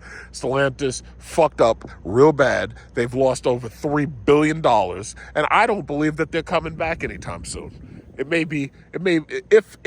they have that long, it may be decades before they come back. It may be over 10 years. They really screwed themselves up. It's almost like they were determined to kill themselves. There's a Jeep right there. I'm talking about Stellantis. There's a Jeep Wrangler right there. But how do I use it to make me rich? Well, I'm betting on these companies, especially the ones that pay dividends. I'm betting on the technology. There's another Toyota BZ4X, but it looks like he's doing his job. He's working.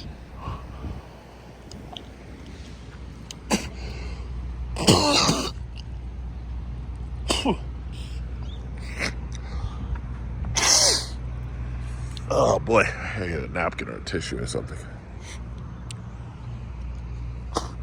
I think something's messing with my allergies. It might be this tree. But anyway, that's that. That's what it is. People, why don't you just get out of the car and do some meditation? Go walk with the ducks. Go talk to your children. Yeah, okay. No, how about I get out and I do diatribes for YouTube? How about that? And this right here, it's like I pointed this out. This is the future of housing. So the future of housing really looks like those movies, those Judge Dredd movies where everybody lives in like peach trees or something, and there's like mega cities and mega blocks. The reality is, these developers, they don't want to build single family houses anymore. What they want to do is they want to build multi-family dwellings. And in this case, you're looking at luxury apartments. That's what they want to build right now. This is called Meadowbrook Point. And if they build this, they can get people up in there. They charge people like damn near $6,000 for each one of them apartments. These people are paying more for these apartments than I'm paying for 2 houses. That shit is crazy. So you got, each house is $2,000 mortgage, tax, and insurance. But these people are paying, the average these people are paying for apartments like $5,500 a month. That's just crazy. Like I don't care how nice it looks inside. There's no way I'd give up 2 houses for a freaking apartment. No way. But at this point, for some of them, it's not even an option anymore.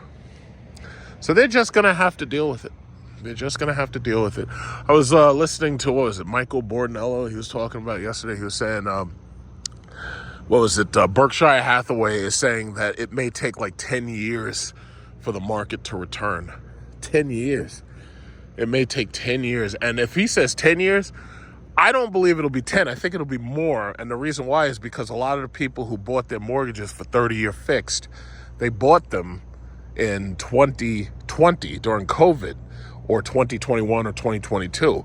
So if they bought these 30-year fixed mortgages then, the only people who are in danger of defaulting are the people who end up not being able to pay their mortgage, taxes, and insurance. The mortgage might be easy, but the taxes and insurance is what fucks you up. So my thinking is that, it could be 10 years, but more than likely it'll be more like closer to 15. A lot of people like me refinanced, and we refinanced downwards. So we took years off of the mortgage. So the bottom line is, for those people who are saving up to buy a house, all I can tell them is you better just keep saving. But the problem is, as you're saving, other people are saving. So what ends up happening is now everybody's got all this extra cash in their bank accounts, and the savings rate actually starts to go up. But what that ends up causing is inflation in the future, because now you have more people with more money. So this way, if there's more people with more money, now when a house goes up for sale, there's more competition to get that house. Hopefully you can follow what I'm saying. It's a very simple stream of consciousness right there. But well, yeah, you're in for some rough times. I'm just glad that I'm stable. Oh, you guys are in for some rough times. I'm almost out of this market. AI is going to take a lot of your jobs. You're in trouble. I'm almost out of this market. I'm going to be in the Philippines or Thailand or Bali or something, and I'm going to be on the beach. And that, like, I have no aspirations at this point. I'm just going to be on the beach, and I'm going to be getting fanned with, like, coconut leaf by some young girl, and rubbing me down with the coconut oil and just suckling me the buko juice. And that's what I plan on doing. I don't plan on doing anything else. But you got to have a retirement plan. Oh, good. I'm at 80%. But see, the downside is, as this thing gets closer and closer to being done, the problem is the charge rate lowers. So it's at 70 kilowatts right there. See, what they show you in China and Japan and Korea, what they show you is that they can charge a car in like 10 or 20 minutes or something, because the power output is really, really high. Like it's like 400 kilowatts or something like that. This machine is only capable of 350 kilowatts, as you can see. But the issue now becomes the machine is not capable of outputting at its max charge rate. So I know in the future it'll be faster, but for right now, this is what it is. But yeah, this has been a fun driver. I'm almost going to miss it when I'm done with it. Maybe next time I'll get the VSTIC, maybe. Maybe I'll just ask him, I'll be like, yeah, let me just hold the VSTIC, let me hold the Escalade. I just want to do make a video about it, so I'd have to talk to my dealer about that.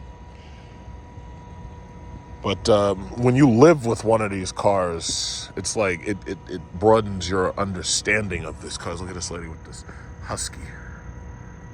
She is a little bit husky, but she's walking the husky. All right, so yeah, you know, it helps broaden your understanding of these vehicles when you live with them for a while. So Target is not open yet. I think it opens at like 7. But I think all those cars parked, the people who work for Target, frankly, I would have had them park all the way over there. Why are you? I wouldn't, even if I worked here, I wouldn't want my car parked right there. Like, I'd want my car parked over there where there's nobody. And it'd be just like customer parking, you know? It'd be like customer parking's right here. And then over there, that's where like the, you know, the workers would park. But I don't know what they're doing. So it's like, whatever.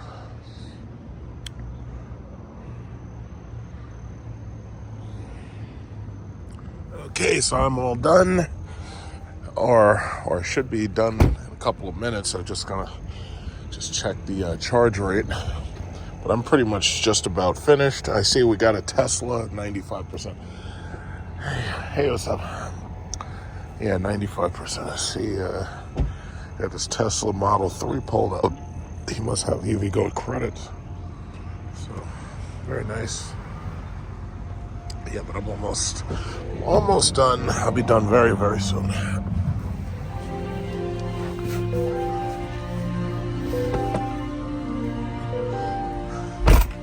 Oh, I remember this episode. This is the one where Jake ages beyond his father. Yeah, see something else. We got the motion picture. More is there than the universe, Spock? Let's see what else there is. Voyager.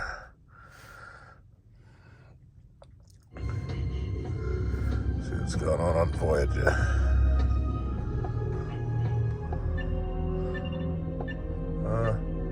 Right.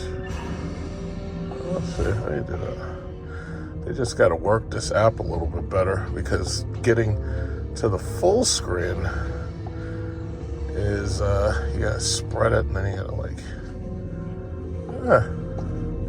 it was working fine for a minute ago. It's like I feel like I'm skipping a step or something. To any vessels within range, I hope this message reaches you. I'm an HD 2.5 isomorphic projection. There's been an accident. Yeah. My crew is dead. I'm alone. I'm almost done. I do like the sound. The sound quality is really, really good, and I really like these speakers that they put up here, because what they did, even though this car has fewer speakers than my car does, it's like they got one here, they have one in the door, then they have one like right here, and then they have these two up here. I think, and it's a nice balance. Then they also have one, I think there's two, and then there's three up there. I'm pretty sure one of these is probably has a microphone hidden in it, but or the microphone might be up here, but they've probably got more than one mic, because they made it so that if you're having a conversation in the back, or if you're a passenger, it can hear you specifically. So yeah, it's pretty good. Like if I turn the sound up, hopefully, it's pretty good.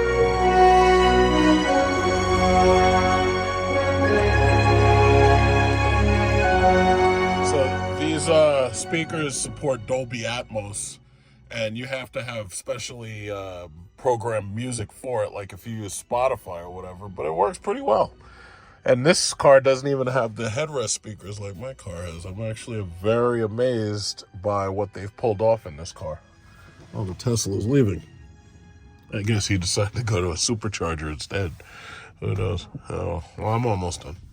So I'm headed into the city, unfortunately, but I got an appointment that I gotta make.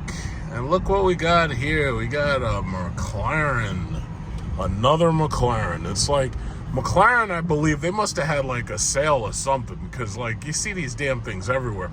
They have really good lease deals, I'll give them that. Like their leases are way better than Lamborghini's leases.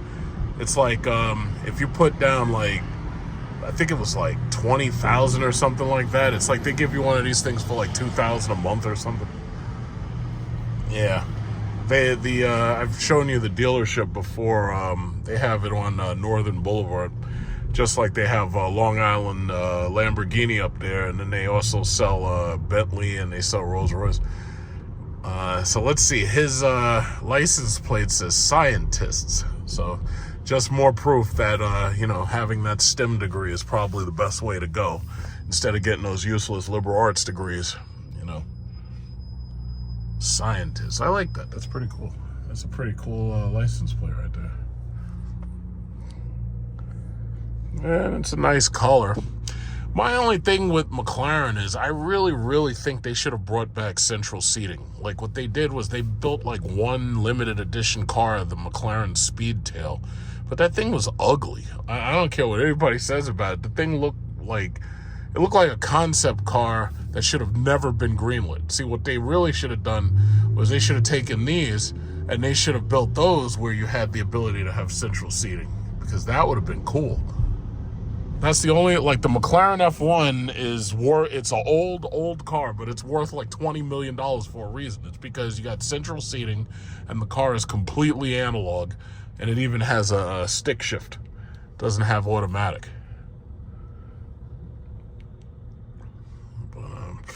Oh well. But what's so crazy though? You can buy one of these freaking electric cars for $99,000, $100,000, and you're faster than all of those cars. You're faster than, you could drag race the shit out of those guys, and there's nothing they could do about it. That's what's so amazing about it. Electric car. I think what we really, really need is Tesla needs to make a model capable of like 300 miles an hour, and that would be amazing, because most of these other cars, well, pretty much all of these cars, past 250, they can't keep up with you. And then they just stop. They slow down and stop. Look at this guy. This guy doesn't even know how to drive that damn thing. That thing looks like a jail bus. It looks like some shit they transport prisoners on. It's an ugly ass bus.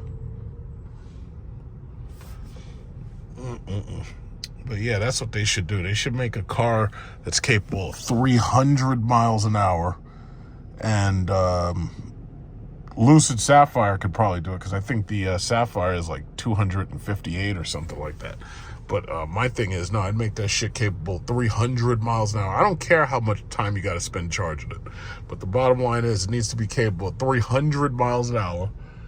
And it won't be as fast as the record-setting Bugatti, but it'll be faster than pretty much 100% of the shit that you'll beat on the road. And you could sell that. You could sell that for about $500,000, maybe. That wouldn't be too bad for a $300,000 car. A real hypercar, not one of these wannabe hypercars. If you can't do 300 miles an hour, you're not a hypercar. You're a supercar. A supercar is between 250 and like 200 and stuff. It's like you got to be able to be 300 to be a hypercar. And this what is this?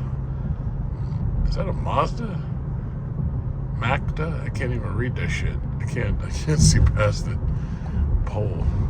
Magpa. Magda? I can't even read that shit. But anyway, it doesn't really matter. This little fart can.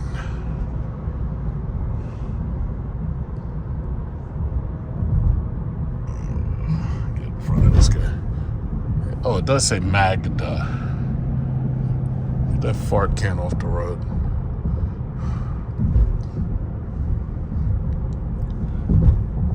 Unfortunately, we've been having a couple of nice days. We got an overcast, so it's not too hot. So it's been nice out here. Not bad. Thank goodness, because July, oh my God. No, I'm sorry. June and July were punishing. Absolutely punishing. I went by that Costco. I was looking, and they had some air conditioners, but I'll wait because I don't really need another one now. But I might want to get one of those Medea U-shaped air conditioners, the ones. But you gotta, it's not as easy as just installing them and taking them out. It's like you have to install a whole new window bracket and shit. And it comes with all the stuff in the box, but it's a lot of work. So maybe I'll consider that. One thing I like about the portables is that they don't require as much work. Easier to install.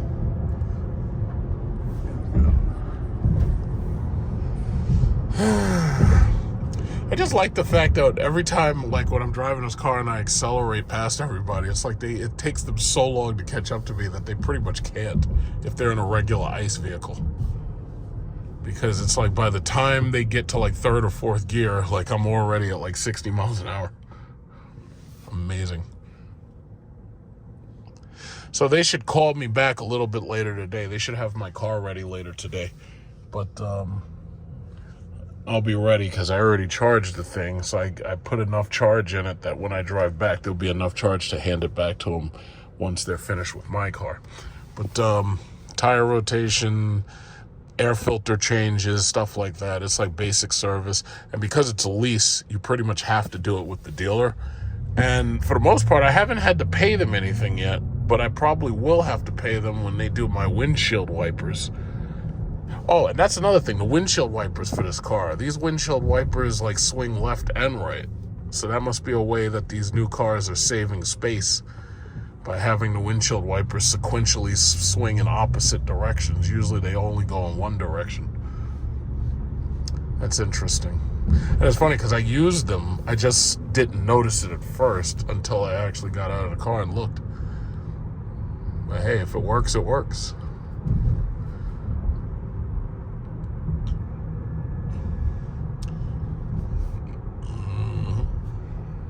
The old Chrysler 300. That thing is old. 2006, 2007. Old. Very old.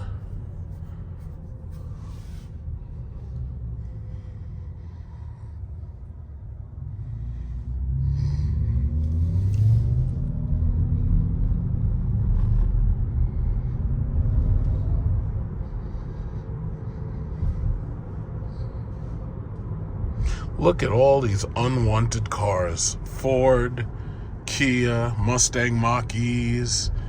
Oh, look at all these unwanted cars. These things are just sitting. They can't sell none of this stuff. Those Mazdas, they can't sell this stuff. It's like nobody wants to buy anything right now. And I don't blame them. I do not blame them. You go to these dealerships trying to rip you off. They're trying to demand more money and shit. Fucking over sticker. It's like they expect you to pay for their mistakes and their shortcomings. That's the reason why Stellantis is dead. Stellantis is dead, or at least CDJR is dead, but I think the whole company's having problems, actually, from what I'm hearing about Europe sales. Nobody wants to buy anything. And right now, the used car market's on fire. Because these electric cars, these Teslas, you see so many of these Teslas. Look at this. You got 2 Model Ys in front of me, and these are the old ones. When these things are depreciating and those cars are hitting like $20,000, $25,000, because electric cars, they swallow road mileage way better than gas cars do. Like a gas car, you might have to buy a new engine, you might have to buy a new transmission. But most of these people who don't understand these cars, they think that, you know, your battery is a failure as soon as the car is used. It's like, no, that's not how it works. You've got an 8-year federal warranty on your battery from its purchase date. That warranty lasts for a whole 8 years. So a lot of these cars are flooding the market. And that's like when I drive around, I see so many Tesla Model Ys. It's a very basic utilitarian car, and it's getting better as time goes on because they keep adding features to it. But the bottom line is, it's leading to the proliferation of electric vehicles on the used car market. But of course, there's a contingency of people who can't buy one of those cars because they ain't got no place to charge it. And some of them, you know, they'll use the Tesla network, which is a good thing because the Tesla network is ubiquitous. There's a new one. The Tesla network is ubiquitous, so it's easier for them to adapt to having a used electric car than it is for somebody to adapt if they buy something that's not a Tesla. And some of those cars don't have the adapters. Like, for instance, right next to me, I have Acura ZDX, and this Acura ZDX is brand new. And the thing about it is that car is just like mine. We got a Kia. Look at all these electric cars. You got the Kia EV6 right there, pulling up for his, trying to get his car wash. Oh shit, that thing is an automatic car wash. That's cool. It's got the little gate thing. Oh wow, that's pretty cool. But yeah, that's what we got. That is what we got. So, electric cars everywhere. Proliferation. So there's some people who are scrambling trying to buy old used cars, but the thing about it is those things are very difficult to upkeep because it's so hard to get parts in some cases for them. Like this person right here, this person's got a Dodge Journey. Dodge Journey is a pretty good car. It probably had shit reliability based on who built it, but for the most part, I enjoyed driving it as a rental. But now, if you get a rental from Stellantis, they try to rent you the Dodge Charger EV, or they try to rent you a Jeep Wagoneer S. And there's people who are getting these cars when they put their car in, they're getting these cars for rentals or loaners, and then the cars are breaking down. It's like, how the fuck you gonna lend somebody some shit, and that car has problems too? Like, that's like calling backup for the fucking backup. You can't do that. That's terrible. But nah, so Stellantis is done. I'm so glad that I owned my fast cars when I did. I owned my gas cars when I did, because these people are done. Like, they know the writing's on the wall. They know it's over. They know it's over. They'll never be able to come back from this shit. They will never be able to come back from this shit. They tried to scam the customer. They tried to scam the customer. They tried to rip them off. They charged them top dollar for freaking overcharging, and they trying to charge you $5,000, $10,000 over a sticker and everything. It's like they know it's over. They freaking know it's over. They know it's over. It's done.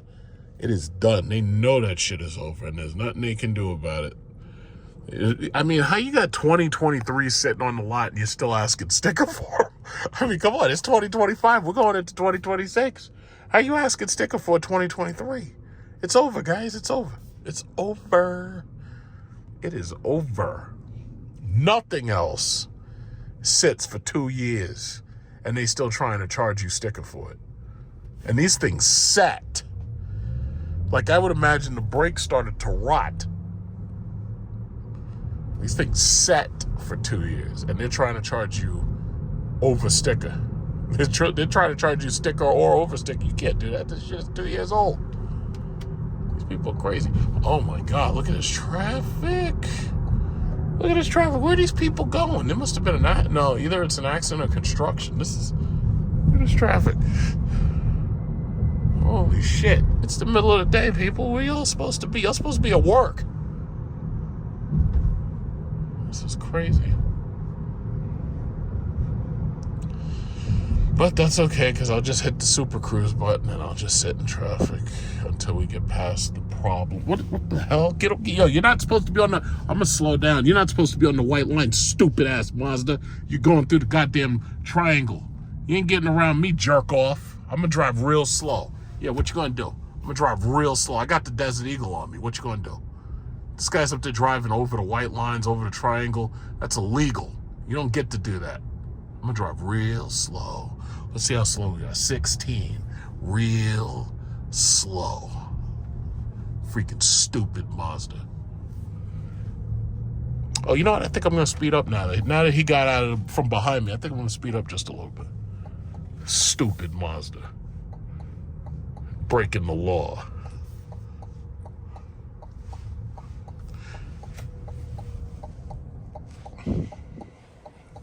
That guy better not pass by me, because I'll put him right on YouTube too. He better not pass by me.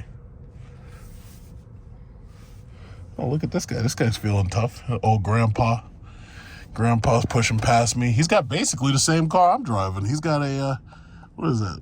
He's got, oh, that's a Chevy Trax. I thought he had an Equinox. My fault.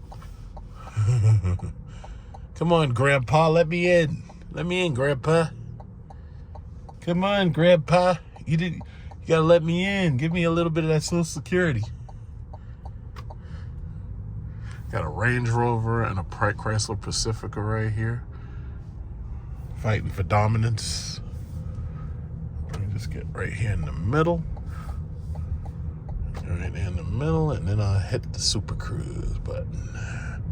Let's see, it's acquiring. Okay, watch out, watch out. I don't want to hit nobody. Okay, there we go. Boom. Yeah, good. Now I can relax.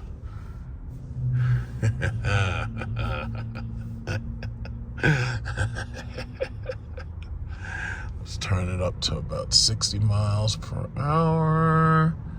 And yeah, there we go. Oh, the Audi got from behind me. Good for you. Good for you. Bye. Bye, Audi. Got that cheap-ass Q3. You don't even have ventilated seats in that piece of shit. Cheap-ass Q3.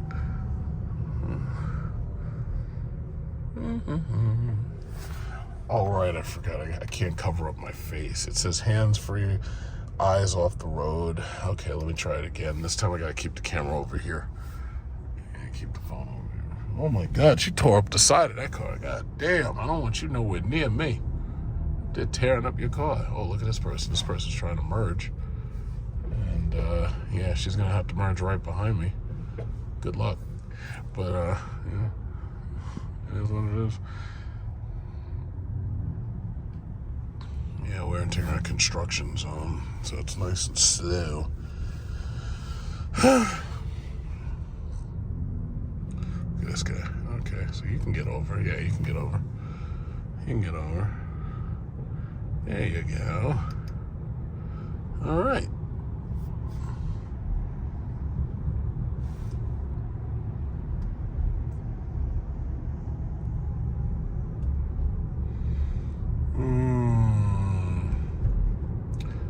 Yes, it's such a comfortable car.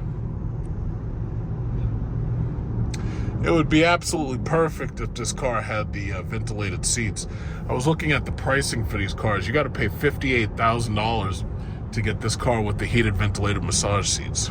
$58,000. So you're basically paying about $50,000 just to get into one of these things. So this is like a $50,000 car.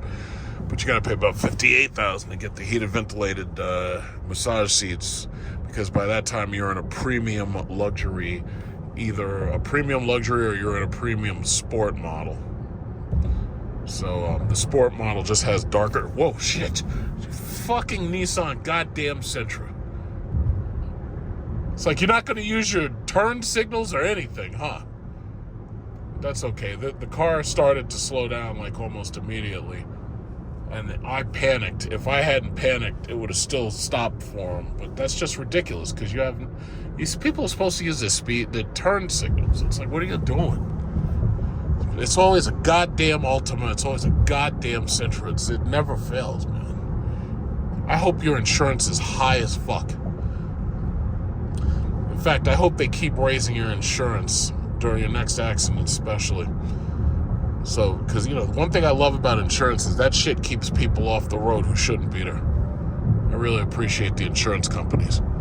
Insurance companies kill so many deals. They are a godsend, especially here. Oh, now you want to use your turn signal. Thanks.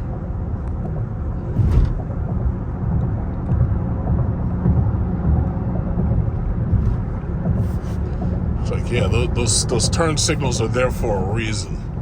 You're supposed to use them. Right, so this guy was a cab. That's the reason why this fucking Mazda's driving so aggressively, because this guy's a cabbie. He's probably going to John F. Kennedy, or he just came back from it.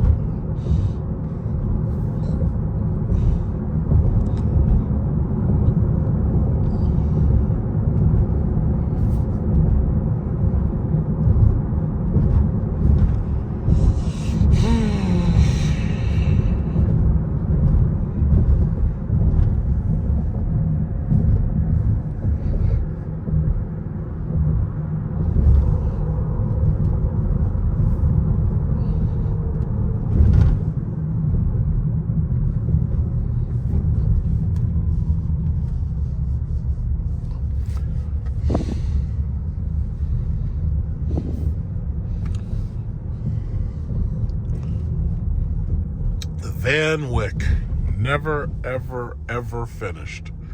They've been doing construction on this shit for like the past 20 years. It's insane. I go over to other countries. I go to Dubai. The roads are beautiful.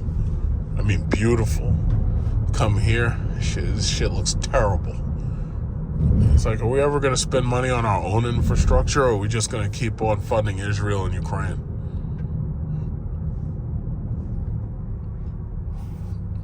Oh my God, what did they do here? What the hell did they do? This looks horrible. Alright, well, let's see when we can get back to the Super Cruise. Because right now it's unavailable because they got all those fucking new lines and shit. It hasn't been mapped. It should come back on soon. Oh my God, I can't be behind this wagon here. What's this guy doing? Alright, it's back. I can turn it on now. Let me get in the middle. Alright. There we are.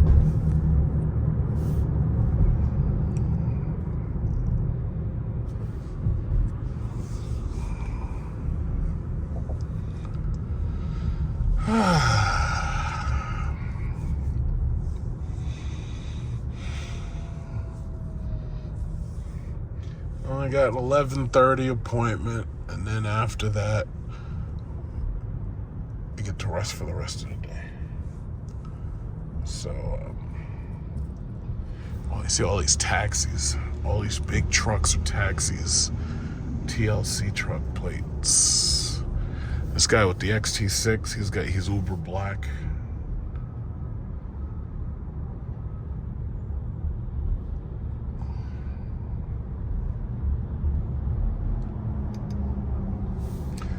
So it knows we're in a construction zone. I think it can see the construction signs.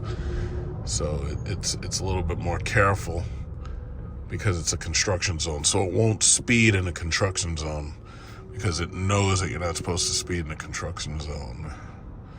You know, they try to give out big tickets for that. So, you know, better safe than sorry.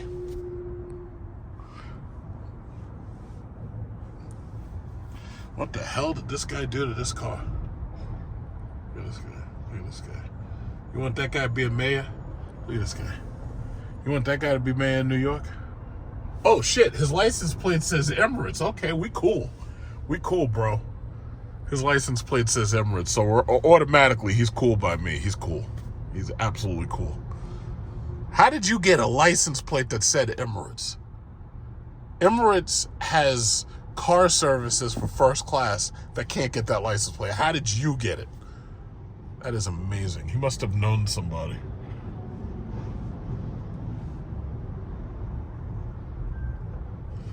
Look at this. Tough guys doing all that work out here.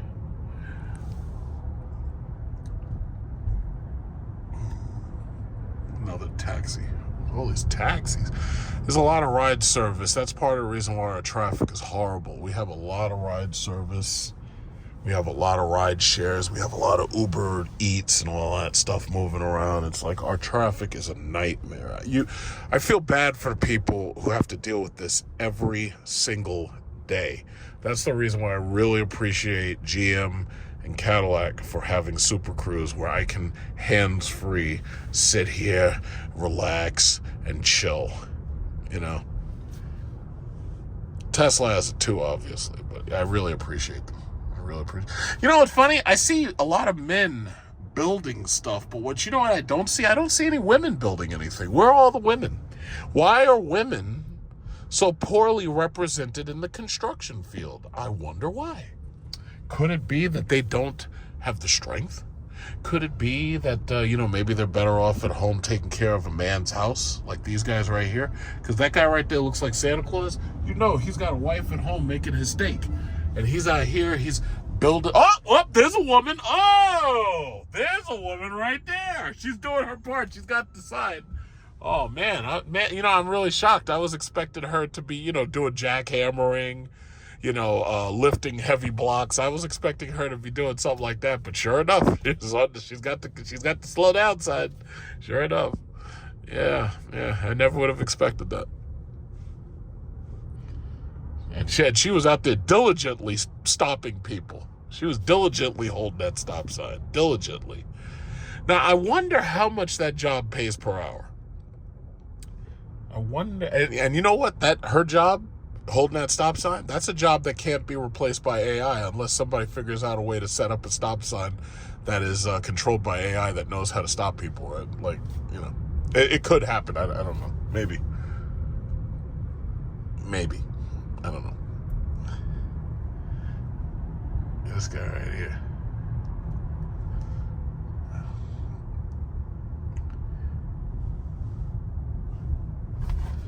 This guy. This Sedona.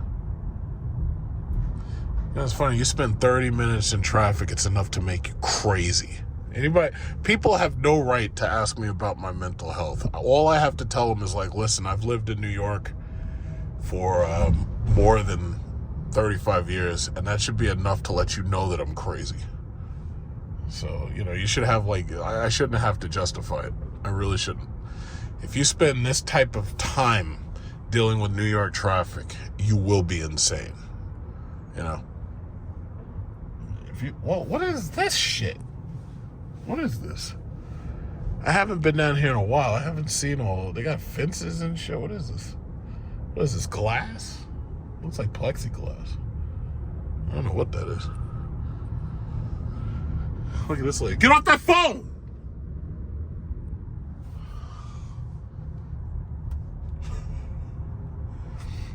One thing I appreciate about the YouTubers who do those pranks and shit, it's like they would actually roll down the window and tell her to get off the phone. They would actually do that. I'm not going to do that.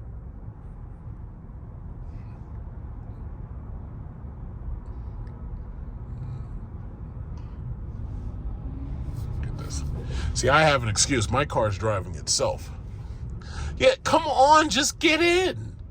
Even the car slowed down for you. It's like, come on, man, just get in. What are you doing? Why are you? Oh my God! You had your signal light on, and now you're procrastinating. It's like, come on, man. Man, these people, man. Jesus Christ.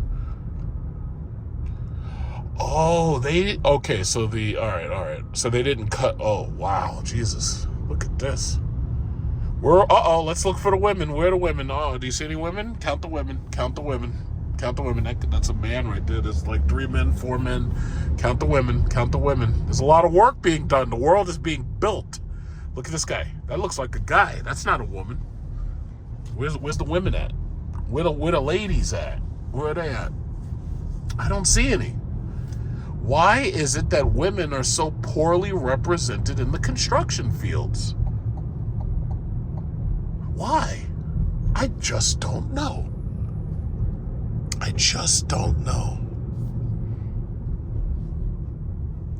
Look at this. This is one of those stupid little bugs that they've been telling us that we should kill on sight. Those spotted lanternflies.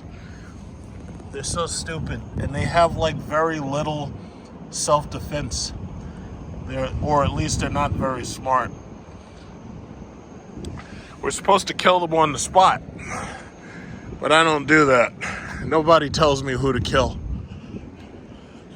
So, Cadillac Optic. I'm finished with my appointment. Let's get the hell out of here. It's only 1 o'clock. So I am ahead of rush hour. So now I just want to get the hell out of here.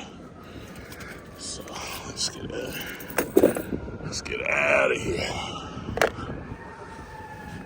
2 o'clock, this place turns into a goddamn parking lot. So I'll get the hell out of here. Alright, so take some time to get used to the fact that the car is always on. It takes a little getting used to the fact that this car is always basically on. And because it's not like mine with a stop button or a start-stop button, it takes a little getting used to. But I still think if you live in a city and you don't want a car as long as the LYRIQ, the Optic is an excellent choice if you just need, something that's not too big, basically a Model Y competitor. This person has an iX. So just take it nice and easy. Probably go hit the Indian restaurant, get a mango lassi.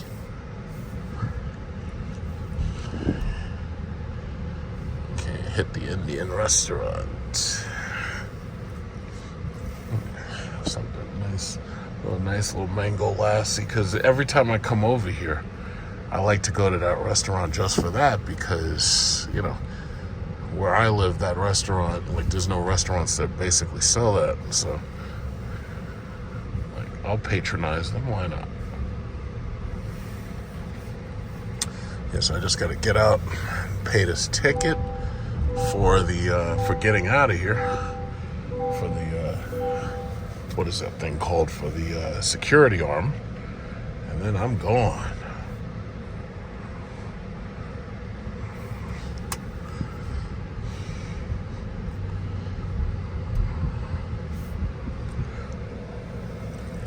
Yeah.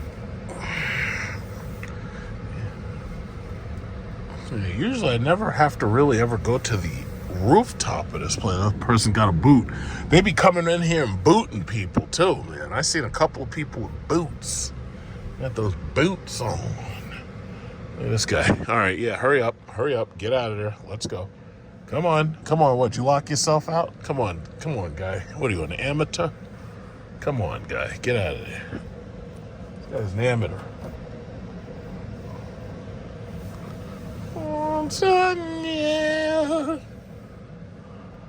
Some of these people are amateurs. Come on, man. Let's go, bro. Uh-oh. Thank you. Shit. Freaking amateur. This guy's an amateur. Let's go. Get out of here. Okay. So that's done. That is done. Let's get the hell out of here. Oh, boy. This guy at this BMW. You're not supposed to park at the gate, you turkey. You're not supposed to park at the gate. You're supposed to take care of all this shit and then, oh, well, you know what I think the problem is? I think she can't reach. Oh, shit, she left her car right there. You're not supposed to do that. You just locked us in, or you blocked me in.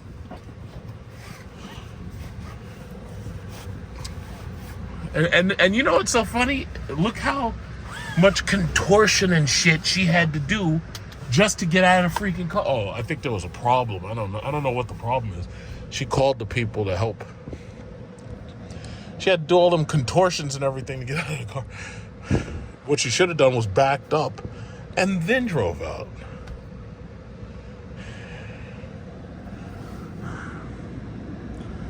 Yeah, I don't know. Maybe there's a problem with the gate. That could be an issue. But it doesn't matter because I already paid. I just got to get the hell out of here. I'm going to hurry up. I got to get out of here before rush hour because once rush hour starts, it's all over. Let's go, guys. Come on. Come on. Dear Lord Jesus, come on. Come on, my audience doesn't feel like waiting. Let's go. Oh, okay, I think she did it from the inside. All right. Yeah, you can let me out, too. Something's wrong with this goddamn thing. All right, so how do you do this? Let's stick it in. I think the thing goes in the bottom. There we go. Beautiful. Let's go. Gotta get the hell out of here. You do not want to be in motherfucking Queens, Brooklyn, or the Bronx once 2 o'clock hits. Right now it's 1:11. Let's get the hell out of here. Van Wyck is already a fucking mess, so I'm gonna probably have to take the what is that shit called, the Grand Central, because the Van Wyck is already a mess. Let's take a look around and see if we see any Mamdani voters who are going to support Mamdani for his mayoral election, because he's going to win. I mean, they've destroyed Eric Adams, they've ruined him, they've destroyed Andrew Cuomo, they've left themselves with no options but Mamdani. Mamdani's going to win. Let's see if we could see any Mamdani supporters. Let's see who's going to support Mamdani. Let's see.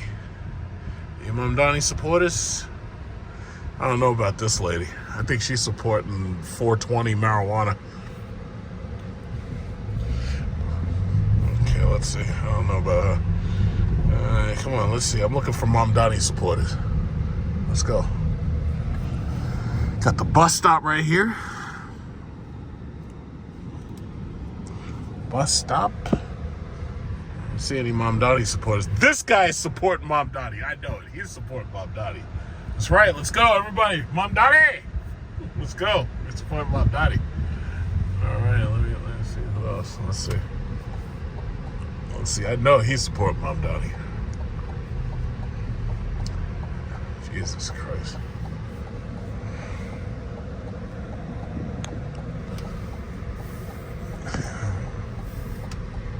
Yeah, they tore up this road. So this road is a mess. We're gonna go up to the restaurant used to be called Taj Mahal, but now it's called Al Aqsa. So I know 100% of them in there are Mamdani supporters. Everybody supporting Mamdani. Oh geez, these bumps. It's okay over the bumps. It's you know, it's right. The ride is, you know, it seems like it's doing what it can.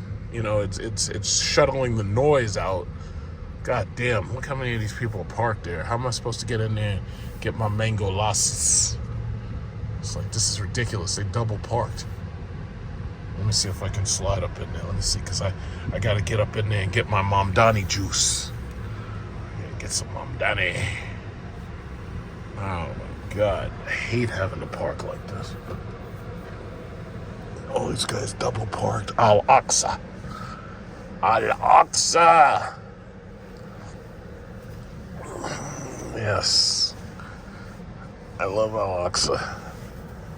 Their food is good. I gotta say, their food is good, but I gotta say, it's just like with any Indian food, you gotta be careful, because this shit will destroy your stomach if you eat too late at night, man. If you have gastric reflux or anything, don't do it. This stuff will destroy your stomach. This food is so spicy and hot. It's like, man, you'll be on fire. All right, let me get in there and get my mango lassi. Car just goes off by itself. I'll never get used to that. And that right over there, Punta Rojo, that's like a Colombian restaurant. And they got El Rey. El Rey right there is Dominican. So you got Dominican, Colombian, and then you got Indian. All right, let's see what we got.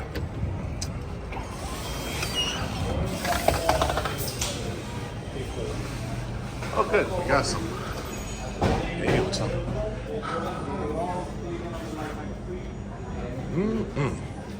All Mom Donnie supporters here. Let's see what we got.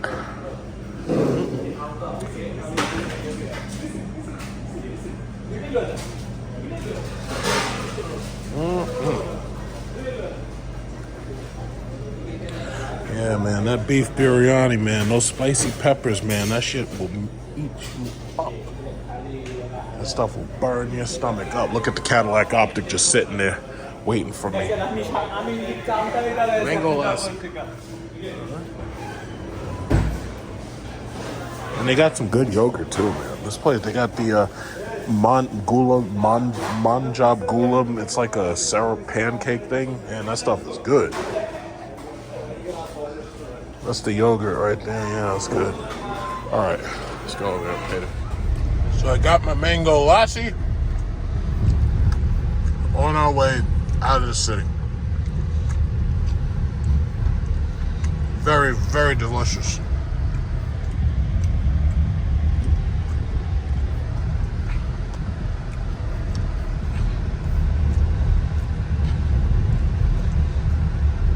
I drive at 25 miles an hour. What a joke. They have some very good restaurants around here. So if you like Indian food, this is the place to be. All these people right here, Mamdani supporters, everybody, especially that kid. Everybody supports Mamdani. It's all about Mamdani. As you can see, I got my car back. So basically I had the LYRIQ for what, 1 day, and I took it back. They called me, I got my car back, and everything was fine. They did my tire rotation. They did, service updates and all that stuff. So I'm right here. I'm going to charge. It looked like it just started raining for some reason. I don't know. We had cloudy, overcast like all day. So it was obvious it was going to rain. I'm just surprised it waited until 8 o'clock to start. So this guy right here, he's got a Mercedes EQS right there.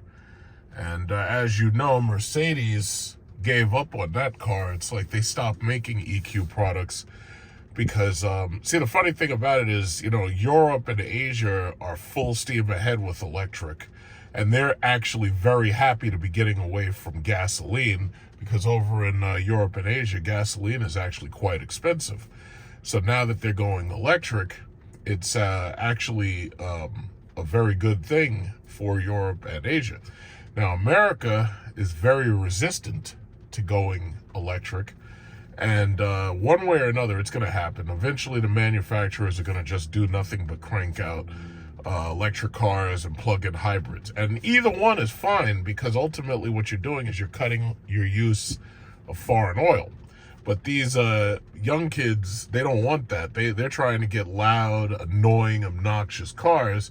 But what's going to ultimately happen is these states, as you can see, are passing laws to punish them. Very simple. Noise ordinances, speeding laws are changing. They got the Super Speeder Act in Florida, and a couple other states are starting to adopt them. And they're going to punish them. And it's just that simple. So one way or another, this is the direction we're going to move in. So it's like I've been saying, it's like cars are either going to be like boring or they're going to be hopelessly unaffordable. Why did the stupid Honda Accord have to come near me? Why? Stupid Honda Accord. It's like you could, they got, and there's a cop. There's a cop sitting, I don't know what this cop is sitting there for, but there's a cop sitting right there waiting for something. I don't know what he's waiting for, but he is just sitting right there and he is just waiting. So because this EQS just got here and he's trying to plug in right now and he's getting started with his charge, that guy, he's obviously a taxi limousine. That's why he's got the white shirt on. He's got the black pants. He's like one of those Uber Black services. But it looks like I'll be charging over there as soon as that Honda Prologue is finished. But the bottom line is cars are either going to be boring or they're going to be hopelessly unaffordable. So you basically take your pick. But, you know, it's funny. After being in that Optic for the amount of time that I was in it, it's amazing you get back into the LYRIQ, how the LYRIQ feels and how different it is. You know, I'm glad to be back. It's like you're back home. It's like you were out, now you're back home. Look at this guy. That might be his car, maybe. Yeah. But most of these taxi guys, they charge just a little bit. They do what they usually do is they come in, they charge as much as they can, and then when they get calls, they go right back out, and then they come back. So the taxi guys are constantly on like a cycle of charging. You know, hopefully they'll hurry up and fix these goddamn machines. But my only problem is, it's like, you know, they fix them, but then some people break them. You know, because it's funny, when you go to a gas station, the hoses and nozzles are made of metal because they've already taken into account that some of these idiots might drop them and run over them. They've already taken that into account. My thing is, with these charging stations, I understand you can't make the charger of metal because then there's a risk of electric shock. But my thing is, you have to use a heavier grade of plastic or something that has been tested that if a car runs over it, even a car as heavy as an Escalade, you know, that it doesn't break. Like the thing should almost be made of like rubber, like something that's so resilient that an accidental run over is not a problem. But again, these things are hard plastic, so when you run over them, they crack. And you're not supposed to run over them. But again, then the question is, well, what about the design of these things? Is the design made so that these things are retracting themselves? Or is the design made so that these things can somehow protect themselves from the elements or whatever it is? You know? But, you know, it's not a big deal. I'm just gonna deal with it. Once my free charging is over in January, it's like I'll just be charging at home and I'll run out of all these little stories coming to the charger. So there won't be any more stories coming to the charger. So, oh well, no big deal. All right, so this guy is getting out of here. So right now I'm pulling in and get my charge for the rest of the week. You know? Yeah, they really got to focus on improving this system. But until they do, it's like, yeah, everybody who gets one of these things, they're just going to have to adapt. The EQS.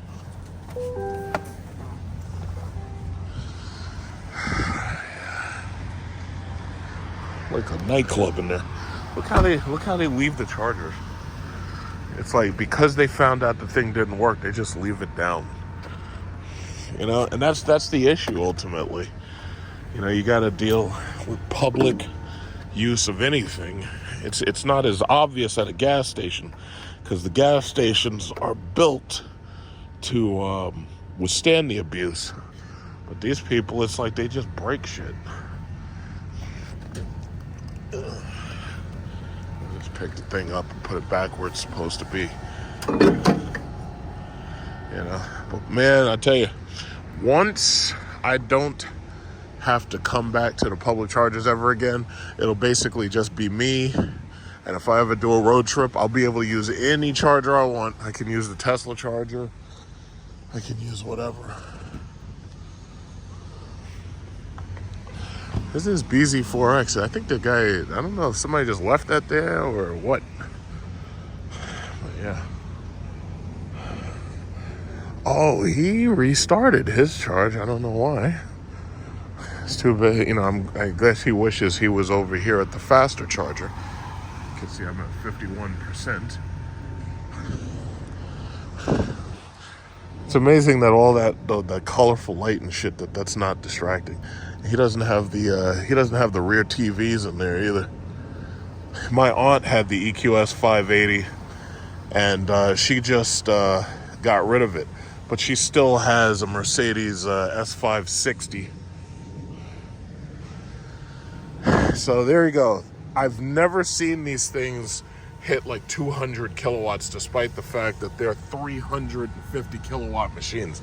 The highest I usually ever see these things go is in like the 155 range or somewhere around that. But it's not a big deal for the time being. Oh, he's gone. He's done. Oh, good for him. Yeah. I've never seen them get max power, but you know. Yeah, so much for that car, man. That Mercedes EQS, those things were they were priced way too high. It was $130,000 for that car. That car's not worth no $130,000. But what's crazy is now that those things are used, you can get them for 50% off. You can get that shit for $50,000 tops. You know, and if you wait a little bit longer, it loses even more value. Yeah, that's crazy. It wasn't a very long time I had made a video where I demonstrated this device. I made this video on my channel. So this was one of those smart AI boxes, and basically what it does is it hijacks Apple CarPlay so that you can basically use your smartphone or different Wi-Fi, whatever Wi-Fi you have, in order to power this smart AI box. So it gets its internet connection from either your hotspot or a different hotspot, and then it works through USB-C and it plugs directly into the car itself. And when it does, it shows this display and it allows you to watch YouTube, Netflix, and stuff if you're in any car that has CarPlay or Android Play, but that car has disabled its video streaming apps for whatever reason.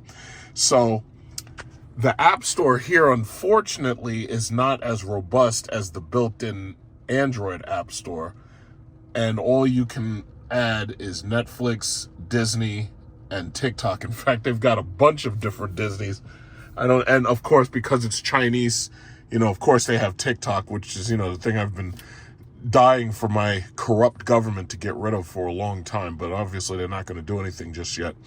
So I have signed into YouTube, and the thing about it is I can do things like watch my notifications, or what I can do is I can go home, or I can go to my subscriptions. In fact, I can watch my subscriptions, and I can see if anybody's posted any new videos. It's very limited, but, you know, it's better than nothing, especially if you're sitting and charging. So I can look for any new subscriptions that are worth watching, and that's that. The downside is, of course, I don't, unlike the Cadillac OPTIQ, which I showed you earlier, I do not have access to, say, Pluto TV. And I was even watching Pluto TV on my phone because I was watching Star Trek Voyager. So I'm going to watch his video, Death of Dealerships. That's Lucky Lopez right there. And it does come through my speakers and everything, just like it's supposed to. But the way I feel about it is I shouldn't have to go through all that, especially if I'm using it in a safe manner, sitting, charging the car and everything, and I'm waiting for GM to hurry up and give us the over-the-air update that allows us to watch the video streaming apps in the older 2024 GM vehicles. Because as far as I'm concerned, if you're sitting and charging, you should be able to do whatever you want with your car. There's nothing law-breaking about this. We're not driving. We're just sitting and we're charging, and that's it.